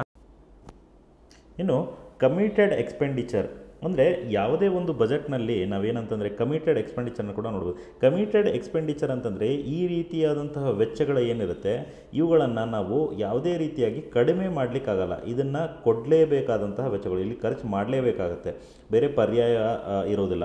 ಅಂತಹ ವೆಚ್ಚಗಳನ್ನು ನಾವು ಕಮಿಟೆಡ್ ಎಕ್ಸ್ಪೆಂಡಿಚರ್ ಅಂತ ಕೂಡ ಕರಿತೀವಿ. ಈ ಕಮಿಟೆಡ್ ಎಕ್ಸ್ಪೆಂಡಿಚರ್ ಎಕ್ಸಾಂಪಲ್ ಏನು ಇದಕ್ಕೆ, ಉದಾಹರಣೆಗೆ ಈಗ ಸರ್ಕಾರಿ ನೌಕರರಿಗೆ ವೇತನವನ್ನು ಕೊಡೋದಾಗಿರ್ಬೋದು, ಸ್ಯಾಲ್ರೀಸ್ಗಳನ್ನು ಕೊಡೋದಾಗಿರ್ಬೋದು, ಅದೇ ರೀತಿ ಪಿಂಚಣಿಗಳನ್ನು ಕೊಡೋದು. ಈಗ ನಾವು ಬೇರೆ ಬೇರೆ ವರ್ಗಗಳಿಗೆ ನಾವು ಏನು ಮಾಡ್ತೀವಿ, ಪಿಂಚಣಿಯನ್ನು ಕೊಡ್ತೀವಿ, ಅಂಥವ್ರಿಗೆ ಪಿಂಚಣಿ ಕೊಡೋದು. ಅದೇ ರೀತಿ ನಾನು ಆಗಲೇ ಹೇಳಿದಂಗೆ ಬಡ್ಡಿ ಪಡೆದಿರ್ತಕ್ಕಂಥ ಸಾಲಗಳಿಗೆ ನಾವೇನು ಬಡ್ಡಿಯನ್ನು ಕಟ್ತೀವಿ ಅದು ಕೂಡ ಕಮಿಟೆಡ್ ಎಕ್ಸ್ಪೆಂಡಿಚರಲ್ಲಿ ಬರುವಂಥದ್ದಿದೆ. ಸೊ ನಮಗಿಲ್ಲಿ ಒಂದು ಮಾಹಿತಿ ಏನು ಗೊತ್ತಿರಬೇಕು ಅಂತಂದರೆ ಈ ಮೂರರಲ್ಲೂ ಕಂಪೇರ್ ಮಾಡಿದಾಗ ಅತಿ ಹೆಚ್ಚು ನಾವು ಯಾವುದಕ್ಕೆ ಖರ್ಚು ಮಾಡ್ತೀವಿ, ಅತಿ ಹೆಚ್ಚು ಸರ್ಕಾರಿ ನೌಕರರಿಗೆ ವೇತನವನ್ನು ಕೊಡಲಿಕ್ಕೆ ಅತಿ ಹೆಚ್ಚು ಖರ್ಚನ್ನು ನಾವು ಮಾಡ್ತೀವಿ in the committed expenditure.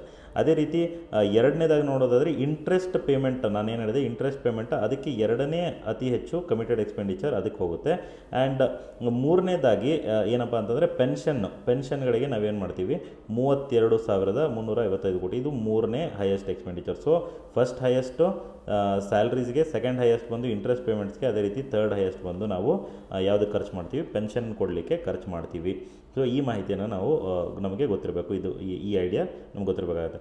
So ಅದೇ ರೀತಿ ಈಗ ಪೆನ್ಷನ್ ಅಮೌಂಟ್ ನಾವು ನೋಡ್ತಾ ಹೋದರೆ ಪ್ರತಿ ವರ್ಷ ಇದು ಕಳೆದ 3 ಬಜೆಟ್ಗಳಲ್ಲಿ ಜಾಸ್ತಿ ಆಗ್ತಾ ಬಂದಿದೆ. ಅದೇ ರೀತಿ ಸ್ಯಾಲ್ರಿಗಳು ಕೂಡ ಜಾಸ್ತಿ ಆಗ್ತಾ ಬಂದಿದೆ. ಅದೇ ರೀತಿ ಇಂಟ್ರೆಸ್ಟ್ ಪೇಮೆಂಟ್ ಕೂಡ ಕಳೆದ 3 ಬಜೆಟ್ಗಳಲ್ಲಿ ಜಾಸ್ತಿ ಆಗ್ತಾ ಬಂದಿದೆ. ಇನ್ನು ಒಟ್ಟು ಟೋಟಲ್ ಕಮಿಟೆಡ್ ಎಕ್ಸ್ಪೆಂಡಿಚರ್ನ ನಾವು ನೋಡಿದಾಗ ಕೂಡ ಪ್ರತಿ ಬಜೆಟ್ನಲ್ಲಿ ಇದು ಹೆಚ್ಚಾಗ್ತಾ ಹೋಗಿದೆ. ಸೊ ಈಗ ಟೋಟಲ್ ಎಷ್ಟಿದೆ ಅಂತ ನೋಡೋದಾದರೆ ಕಮಿಟೆಡ್ ಎಕ್ಸ್ಪೆಂಡಿಚರ್ 1,52,000 ಕೋಟಿಗಳಷ್ಟು ಇರೋದನ್ನು ಕಾಣಬಹುದಾಗಿದೆ.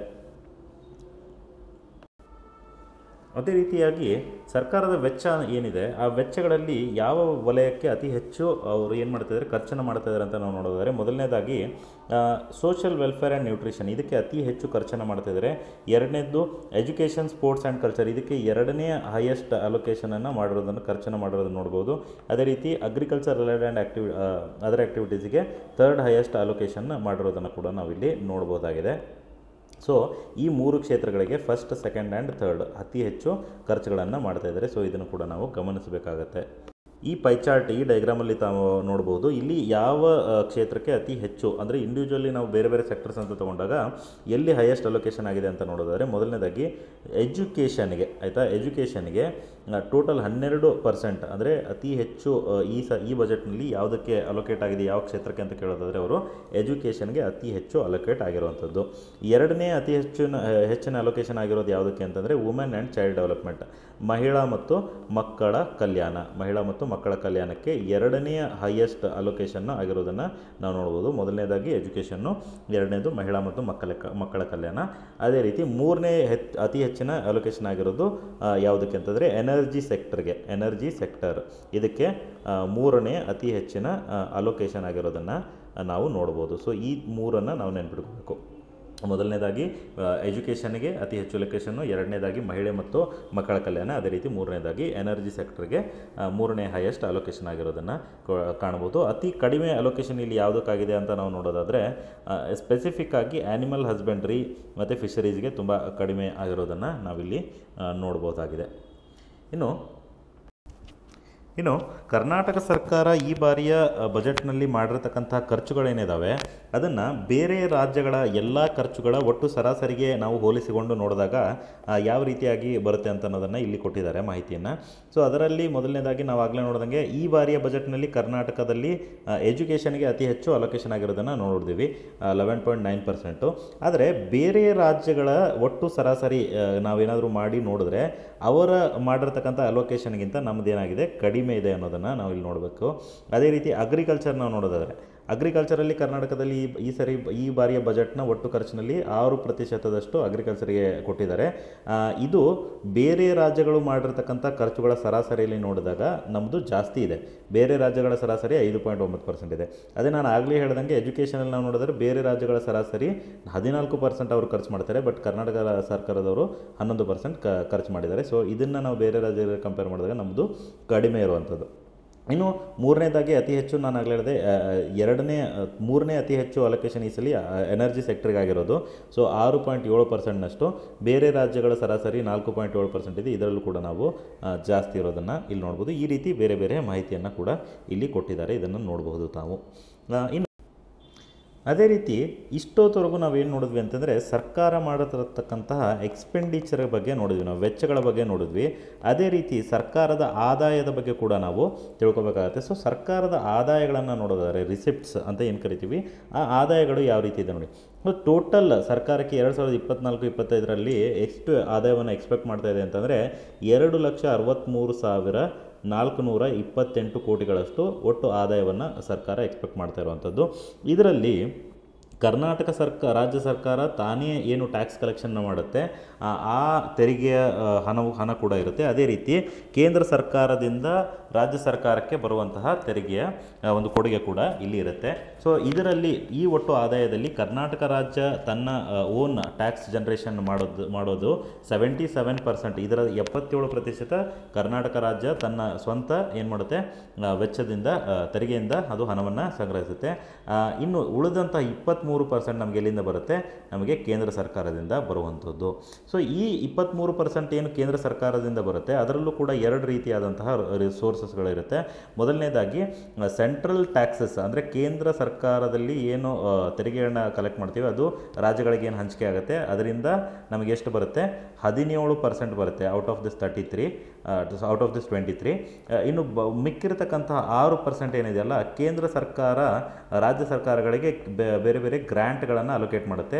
ಸೊ ಈ ಗ್ರ್ಯಾಂಟಿಂದ ಎಷ್ಟು ಬರ್ತಾ ಇದೆ ನಮಗೆ ಅಂತಂದರೆ 6% ಕೇಂದ್ರ ಸರ್ಕಾರದ ಗ್ರ್ಯಾಂಟ್ನಿಂದ ನಮಗೆ ಬರುವಂಥದ್ದು. ಸೊ ಈ ಮಾಹಿತಿ ಕೂಡ ನಮಗೆ ಮುಖ್ಯ ಆಗುತ್ತೆ. ಈ ಸ್ಲೈಡ್ ಕೂಡ ನಮಗೆ ತುಂಬ ಮುಖ್ಯ ಆಗುತ್ತೆ, ಯಾಕಂದರೆ ಇಲ್ಲಿಂದ ಪ್ರಶ್ನೆಗಳು ಬರುವಂತಹ ಸಾಧ್ಯತೆ ಕೂಡ ಜಾಸ್ತಿ ಇದೆ. ತಮಗೆಲ್ಲ ಗೊತ್ತಿರುವ ಹಾಗೆ ಇತ್ತೀಚೆಗೆ ನಡೆದಿರತಕ್ಕಂಥ ಘಟನೆ ಏನಂತಂದರೆ, ರಾಜ್ಯ ಸರ್ಕಾರದವರು ಕೇಂದ್ರ ಸರ್ಕಾರ ನಮಗೆ ಬರ್ತಕ್ಕಂಥ ಹಣವನ್ನು ಬಿಡುಗಡೆ ಮಾಡ್ತಾ ಇಲ್ಲ ಸರಿಯಾಗಿ, ನಮಗೆ ಬರಬೇಕಾದಂತಹ ಟ್ಯಾಕ್ಸ್ನ ಹಣವನ್ನು ಕೊಡ್ತಾ ಇಲ್ಲ ಅಂತ ಅನ್ನೋ ರೀತಿಯಾಗಿ ಒಂದು ಆಂದೋಲನವನ್ನು ಕೂಡ ಮಾಡ್ತಾರೆ ಸೆಂಟ್ರಲ್ ಗೌರ್ಮೆಂಟ್ ವಿರುದ್ಧವಾಗಿ. ಸೊ ಆ ನಿಟ್ಟಿನೊಳಗಡೆ ಈಗ ಒಟ್ಟು ರಾಜ್ಯ ಸರ್ಕಾರದ ಏನು ಆದಾಯಗಳಿದ್ದಾವೆ ಆ ಆದಾಯಗಳಲ್ಲಿ ಅತಿ ಹೆಚ್ಚು ಎಲ್ಲಿಂದ ಬರುತ್ತೆ ಅಂತ ನಾವು ನೋಡೋದಾದರೆ, ಆಗಲೇ ಹೇಳಿದಾಗೆ ರಾಜ್ಯ ಸರ್ಕಾರ ಕಲೆಕ್ಟ್ ಮಾಡುವಂತಹ ಅದರ ತೆರಿಗೆಗಳು, ರಾಜ್ಯದ ತೆರಿಗೆಗಳೇನಿದ್ದಾವೆ ಅದರಿಂದ ಹೈಯೆಸ್ಟ್ ಬರುವಂಥದ್ದು ನಮಗೆ ದುಡ್ಡು.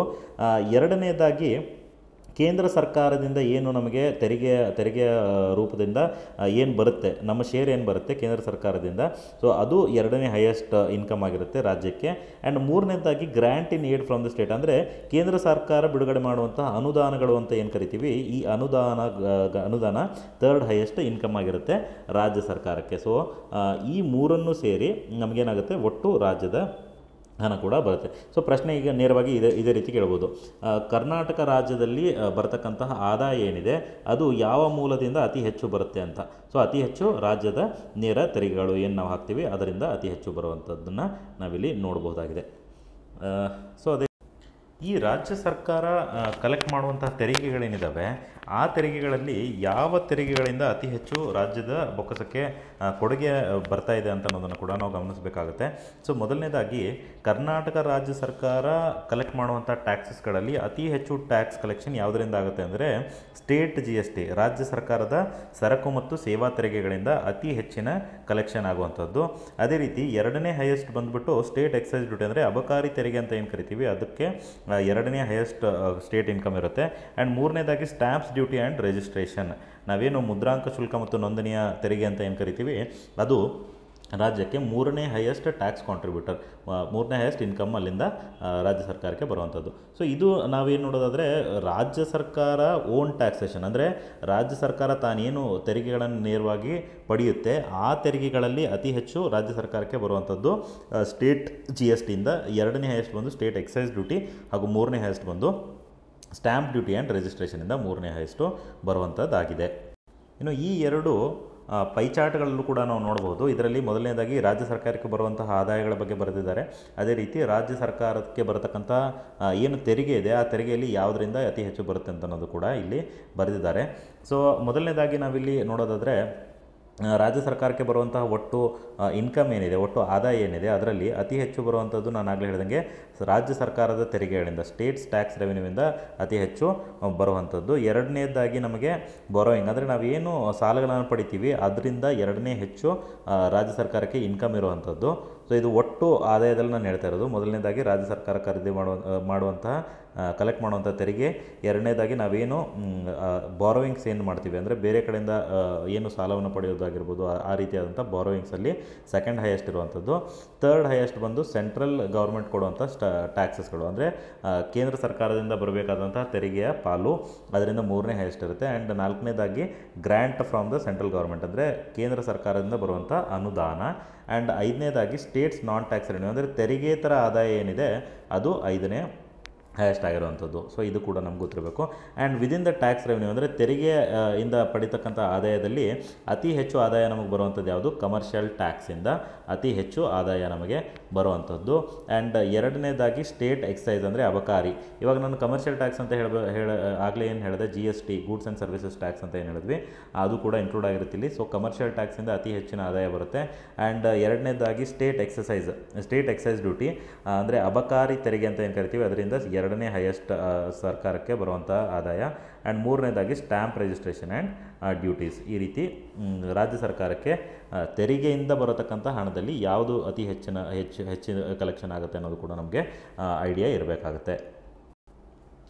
ಇನ್ನು ಈ ಗ್ರಾಫ್ನಲ್ಲಿ ನಾವೇನು ಕೊಟ್ಟಿದ್ದೀವಿ ಅಂತಂದರೆ ಟ್ಯಾಕ್ಸ್ ಎಫರ್ಟ್ಸ್ ಅಂತಂದರೆ ಈಗ ಒಟ್ಟು ರಾಜ್ಯದ GSTP ಒಟ್ಟು ಏನು ಆದಾಯ ಬರುತ್ತೆ ರಾಜ್ಯ ಸರ್ಕಾರಕ್ಕೆ ಅದರಲ್ಲಿ ಟ್ಯಾಕ್ಸ್ನ ಕಾಂಟ್ರಿಬ್ಯೂಷನ್ ಎಷ್ಟಿದೆ ಅಂತ ನೋಡೋದಾದರೆ ಈಗ 2024-25 ಪ್ರಕಾರ 6.8% ಇರ್ಬೋದು ಅಂತ ಇಲ್ಲಿ ಅವ್ರು ತೋರಿಸಿದ್ದಾರೆ. ಆ್ಯಂಡ್ ಕಳೆದ 5 ವರ್ಷಗಳಿಂದ ನಾವು ನೋಡ್ತಾ ಬಂದರೆ ಇದು ಕನ್ಸಿಸ್ಟೆಂಟಾಗಿ ಇನ್ಕ್ರೀಸ್ ಅಥವಾ ಡಿಕ್ರೀಸ್ ಆಗಿಲ್ಲ. ಯಾಕಂದರೆ ಇಲ್ಲಿ 3 ವರ್ಷ 2020-21ರಿಂದ 3 ವರ್ಷಗಳ ಕಾಲ ಜಾಸ್ತಿ ಆಗಿದೆ.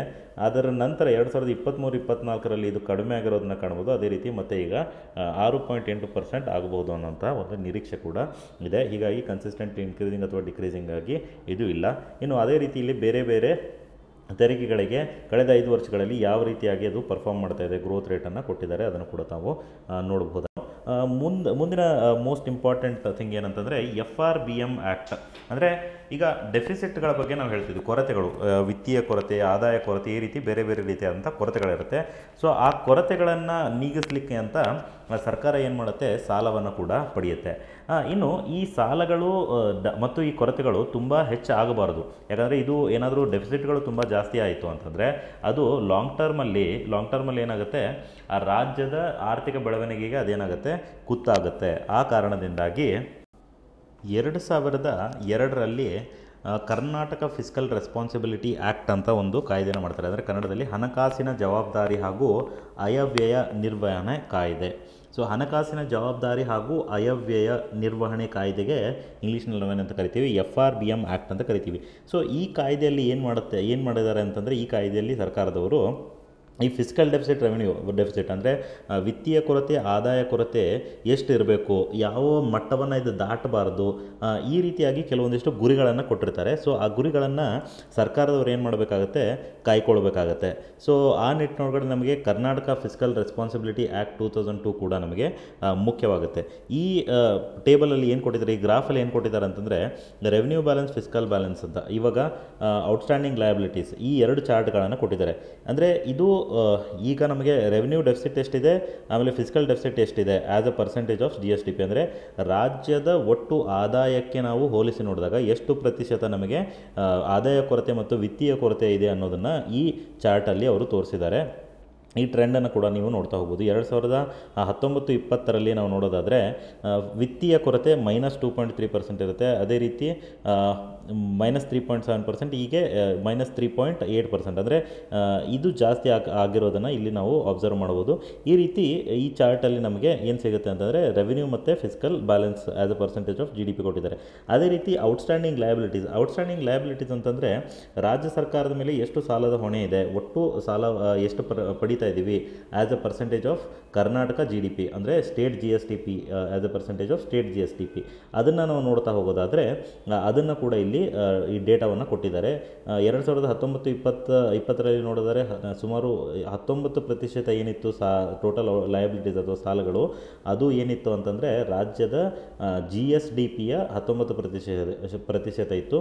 ಅದೇ ರೀತಿ ಮುಂದೆ ಅದು 22% ಆಗುತ್ತೆ, 26% ಆಗುತ್ತೆ, 22-23ರಲ್ಲಿ ಕಡಿಮೆ ಆಗಿದೆ. ಸೊ ಈಗ ಅವರೇನಾದರೂ ಕಳೆದ 5 ವರ್ಷಗಳಿಂದ ಕಂಟಿನ್ಯೂಸ್ಲಿ ಇನ್ಕ್ರೀಸಿಂಗ್ ಅಥವಾ ಡಿಕ್ರೀಸಿಂಗ್ ಅಂತ ಹೇಳಿದರೆ ಆ ಟ್ರೆಂಡ್ ಕೂಡ ಇಲ್ಲಿ ತಪ್ಪಾಗುತ್ತೆ. ಇದನ್ನು ಕೂಡ ಒಂದು ನಾವು ಅಬ್ಸರ್ವ್ ಮಾಡಬೇಕಾಗುತ್ತೆ. ಮುಂದೆ ನಾನು ಆಗಲೇ ಹೇಳ್ದಂಗೆ KFRA ಆ್ಯಕ್ಟ್ ಅಂದರೆ Karnataka fiscal responsibility and budgetary management act 2002 ಅಂತ ಏನು ಹೇಳಿದ್ದೆ, ಅದರ ಪ್ರಕಾರ ಕೆಲವೊಂದಿಷ್ಟು ಗುರಿಗಳನ್ನು ಅವರು ಕೊಟ್ಟಿದ್ದರು. ಏನು, ಮೊದಲನೇದಾಗಿ ರೆವೆನ್ಯೂ ಡೆಫಿಸಿಟ್ ಅಂದರೆ ಆದಾಯ ಕೊರತೆ, ಇದು ಮಾರ್ಚ್ 2006 ಅನ್ನೋಷ್ಟರೊಳಗಡೆ ಆದಾಯ ಕೊರತೆ ಏನಾಗಬೇಕು, 0 ಆಗಬೇಕು ಅನ್ನೋಂಥದ್ದನ್ನು ಗುರಿಯನ್ನು ಕೊಟ್ಟಿದ್ದರು. ಆದರೆ ನಾವು ಈ ಸಾರಿಯ ಬಜೆಟನ್ನು ನೋಡಿದಾಗ ಎಷ್ಟಿದೆ ನಮ್ಮದು ಆದಾಯ ಕೊರತೆ, 1% ಇರುವಂಥದ್ದನ್ನು ನಾವು ಗಮನಿಸ್ಬೋದು. ಅದೇ ರೀತಿ ವಿತ್ತೀಯ ಕೊರತೆ ಬಗ್ಗೆ ಕೂಡ ಕೊಟ್ಟಿದ್ದರು. ವಿತ್ತೀಯ ಕೊರತೆ ಅವ್ರು ಏನು ಹೇಳ್ತಾರೆ ಅಂತಂದರೆ 31 ಮಾರ್ಚ್ 2006 ಅನ್ನೋಷ್ಟರೊಳಗಡೆ ಏನಿದು 3%ನಷ್ಟು ಇರಬೇಕು ವಿತ್ತೀಯ ಕೊರತೆ, 3%ನಷ್ಟು ಇರಬೇಕು ಅಥವಾ 3%ಗಿಂತ ಕಡಿಮೆ ಇರಬೇಕು, ಆಯಿತಾ ಅಂತ ಹೇಳಿದ್ದಾರೆ. ಬಟ್ ಈ ಸರಿ ನಮ್ಮದು ವಿತ್ತೀಯ ಕೊರತೆ ಎಷ್ಟಿದೆ, ಸರಿಸುಮಾರು 3% ಇರೋದನ್ನು ಕೂಡ ನಾವು ಗಮನಿಸಿದ್ದೇವೆ. ಇನ್ನು ಟೋಟಲ್ ಲಯಬಿಲಿಟೀಸ್ ಅಂದರೆ ಒಟ್ಟು ಸಾಲ, ನಾವು ಕರ್ನಾಟಕ ರಾಜ್ಯದ GDPಗೆ ಹೋಲಿಸಿ ನೋಡಿದಾಗ ರಾಜ್ಯದ ಒಟ್ಟು ಸಾಲ ಎಷ್ಟಿರಬಾರ್ದು ಅಂತಂದರೆ ರಾಜ್ಯದ GDPಯ 25%ಕ್ಕಿಂತ ಹೆಚ್ಚು ಇರಬಾರ್ದು ಅನ್ನೋಂಥದ್ದು ಕೂಡ ಇಲ್ಲೊಂದು ಗುರಿಯಾಗಿದೆ. ಸೊ ಅದನ್ನು ಕೂಡ ನಾವು ಗಮನಿಸಬೇಕಾಗುತ್ತೆ. And outstanding guarantees should not exceed 80% of the revenue receipts of second preceding year. ಇದೇನು ಇಂಪಾರ್ಟೆಂಟ್ ಆಗಲ್ಲ. ಸೊ ಇದು ರೆವೆನ್ಯೂ ಡೆಫಿಸಿಟ್, ಫಿಸ್ಕಲ್ ಡೆಫಿಸಿಟ್ ಮತ್ತು ಟೋಟಲ್ ಲಯಬಿಲಿಟೀಸ್ ಟು GSDP, ಈ ಟಾರ್ಗೆಟ್ಗಳನ್ನು ನಾವು ಗಮನದಲ್ಲಿಟ್ಕೋಬೇಕು. ನೇರವಾಗಿ ಪ್ರಶ್ನೆಯನ್ನು ಕೂಡ ಇಲ್ಲಿ ಕೇಳಬಹುದಾಗಿದೆ. ಇನ್ನು ಇದಕ್ಕೆ ಈ ಕಂಪ್ಲೈನ್ಸ್ಗೆ ನಾವು ಅಂದರೆ ಈ ಗುರಿಗಳನ್ನು ಅವ್ರು ಏನು ಕೊಟ್ಟಿದ್ರು ಅಷ್ಟನ್ನು ನಾವು ರೀಚ್ ಮಾಡಿದ್ದೀವಿ ಅಂತ ನೋಡೋದಾದರೆ ಟೋಟಲ್ ಲಯಬಿಲಿಟೀಸ್ ನೋಡಿ, ಟೋಟಲ್ ಲಯಬಿಲಿಟಿ ನಮ್ಮದು 25% ಪ್ರತಿಶತಕ್ಕಿಂತ ಜಾಸ್ತಿ ಎಲ್ಲೂ ಹೋಗಿಲ್ಲ. ಇಲ್ಲಿ 23, 22, 22 ಹಾಗೂ 23. ಈ ಸಾರಿ ಅವರೇನಾದ್ರು ಪ್ರಶ್ನೆ ಕೇಳಿದರೆ ಟೋಟಲ್ ಲಯಬಿಲಿಟಿ ಎಷ್ಟಿದೆ 2024-25 ಬಜೆಟ್ ಪ್ರಕಾರ ಅಂದರೆ 23%, 23.68% ಇದೆ. ಇದು ಕರ್ನಾಟಕ FRBM ಆ್ಯಕ್ಟ್ 2002ನ ಪ್ರಕಾರ ಇದು ವಿದಿನ್ ದ ಲಿಮಿಟ್ಸ್ ಇರುವಂಥದ್ದನ್ನು ನಾವು ನೋಡಬಹುದಾಗಿದೆ. ಅದೇ ರೀತಿ ಫಿಸ್ಕಲ್ ಡೆಫಿಸಿಟ್ ಕೂಡ ಈ ಸಾರಿ 2.95%, ಅಂದರೆ ಇದು ಕೂಡ 3%ಗಿಂತ ಕಡಿಮೆ ಇದೆ. ಸೊ ಇದು ಕೂಡ ವಿದಿನ್ ದ ಲಿಮಿಟ್ ಇರೋದನ್ನು ಕೂಡ ನಾವು ಇಲ್ಲಿ ನೋಡಬಹುದು. ಕಡೆಯದಾಗಿ ಇದು ಮೂಮೆಂಟ್ ಆಫ್ ಫಿಸ್ಕಲ್ ಡೆಫಿಸಿಟ್ ಅಂದರೆ 2020-21ರಿಂದ ನಾವು ನೋಡ್ಕೊಂಬರೋದಾದರೆ ಫಿಸ್ಕಲ್ ಡೆಫಿಸಿಟ್ ಆದಾಯ ಕೊರತೆ ಏನಾಗ್ತಾ ಹೋಗಿದೆ ಅಂತಂದರೆ ಕನ್ಸಿಸ್ಟೆಂಟಾಗಿ ರೆಡ್ಯೂಸ್ ಆಗ್ತಾ ಇರೋದನ್ನು ಕೂಡ ಅಂದರೆ ಕನ್ಸಿಸ್ಟೆಂಟಾಗಿ ರೆಡ್ಯೂಸ್ ಅಲ್ಲ, ಇಲ್ಲಿ ಈ ಮೇಲೆ ಕೊಟ್ಟಿರ್ತಕ್ಕಂಥದ್ದು ಗುರಿಗಳು ಅಂದರೆ 2020-21ರಲ್ಲಿ 5%ಗಿಂತ ಜಾಸ್ತಿ ಹೋಗಬಾರ್ದು ಅನ್ನೋಂಥದ್ದಿತ್ತು ಫಿಸ್ಕಲ್ ಡೆಫಿಸಿಟ್ಟು. ಅದೇ ರೀತಿ 4%, 3.5, 3 ಮತ್ತು 3. ಇದು ಯಾಕೆ ಈ ಸಮಯದಲ್ಲಿ ಜಾಸ್ತಿ ಕೊಟ್ಟಿದ್ರು ಟಾರ್ಗೆಟ್ ಅಂತ ನಾವು ನೋಡೋದಾದರೆ ಕೋವಿಡ್ ಸಮಯದಲ್ಲಿ ಈ ಫಿಸ್ಕಲ್ ಡೆಫಿಸಿಟ್ ಗುರಿಗಳನ್ನು ಸ್ವಲ್ಪ ಜಾಸ್ತಿ ಮಾಡಿದರು. ಅಂದರೆ 3%ಗಿಂತ ಹೆಚ್ಚು ಖರ್ಚಾಗುತ್ತೆ ಅನ್ನುವಂಥ ಒಂದು ನಿರೀಕ್ಷೆಯಿಂದ ಅವರು 5%ಗೆ ಟಾರ್ಗೆಟ್ ಇಟ್ಕೊಂಡಿದ್ರು. ಸೊ ಅದಕ್ಕಿಂತ ಕಮ್ಮಿನೇ ಮಾಡಿದ್ದಾರೆ, 3.03%. ಇನ್ನು ಇದು 3.03%, 2.76, 2.14 ಈ ರೀತಿ ನಾವು ನೋಡ್ತಾ ಬರುವಾಗ ಇದು ಕಳೆದ 5 ವರ್ಷಗಳಲ್ಲಿ ರಾಜ್ಯದ ಒಟ್ಟು ವಿತ್ತೀಯ ಕೊರತೆ ಈ ರೀತಿ ಇದೆ. ಇದು ಕನ್ಸಿಸ್ಟೆಂಟ್ಲಿ ಇನ್ಕ್ರೀಸಿಂಗ್ ಅಥವಾ ಕನ್ಸಿಸ್ಟೆಂಟ್ಲಿ ಡಿಕ್ರೀಸಿಂಗ್ ಅಂತ ನಾವು ನೋಡೋದಾದರೆ ಆ ರೀತಿ ಇಲ್ಲ, ಇದು ಫ್ಲಕ್ಚುಯೇಟಿಂಗ್ ಆಗಿರೋದನ್ನು ನಾವಿಲ್ಲಿ ಕಾಣಬಹುದಾಗಿದೆ. ಇನ್ನು ಅದೇ ರೀತಿ ಈ ಟೋಟಲ್ ಲಯಬಿಲಿಟೀಸ್ ಟು GDP ಕೂಡ ನಾವು ನೋಡೋದಾದರೆ ಇದು ಕೂಡ ಫ್ಲಕ್ಚುಯೇಟಿಂಗ್ ಆಗಿದೆ. 2021-22ರಲ್ಲಿ ಇದು 26% ಹೋಗಿದೆ, ಅಂದರೆ 25%ನ ಗಡಿಯನ್ನು ದಾಟಿದೆ 2021-22ರಲ್ಲಿ. ಇದು ಕೂಡ ಬಿಕಾಸ್ ಆಫ್ ಕೋವಿಡ್. ಈ ಕೋವಿಡ್ ಸಾಂಕ್ರಾಮಿಕ ರೋಗ ಏನಿತ್ತು ಆ ಸಮಯದಲ್ಲಿ ಇದು ಟೋಟಲ್ ರಾಜ್ಯದ ಟೋಟಲ್ ಲಯಬಿಲಿಟಿ ಏನಾಗಿದೆ 25%ನ ದಾಟಿದೆ. ಬಟ್ ಈಗ ನಾವು ನೋಡೋದಾದರೆ 23.68% ಇರೋದನ್ನು ಕಾಣಬಹುದಾಗಿದೆ. ಇನ್ನು ಇದು ಕೂಡ ಕನ್ಸಿಸ್ಟೆಂಟ್ಲಿ ಇನ್ಕ್ರೀಸಿಂಗ್ ಅಥವಾ ಡಿಕ್ರೀಸಿಂಗ್ ಅಂತಂದರೆ ಅಲ್ಲ, ಇದು ಕೂಡ ಫ್ಲಕ್ಚುಯೇಟಿಂಗ್ ಆಗಿದೆ.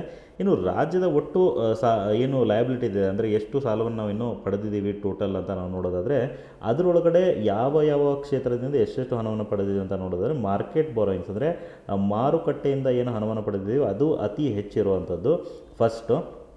ಎರಡನೇದು ಬಂದು ಪಬ್ಲಿಕ್ ಅಕೌಂಟ್ ಅಂದರೆ ಹಣಕಾಸು ಖಾತೆ ಅಂತ ಏನು ಕರಿತೀವಿ ಅದರಿಂದ ಸೆಕೆಂಡ್ ಹೈಯೆಸ್ಟ್ ನಾವು ಏನು ಮಾಡಿದ್ದೀವಿ ಸಾಲವನ್ನು ಪಡೆದಿದ್ದೀವಿ.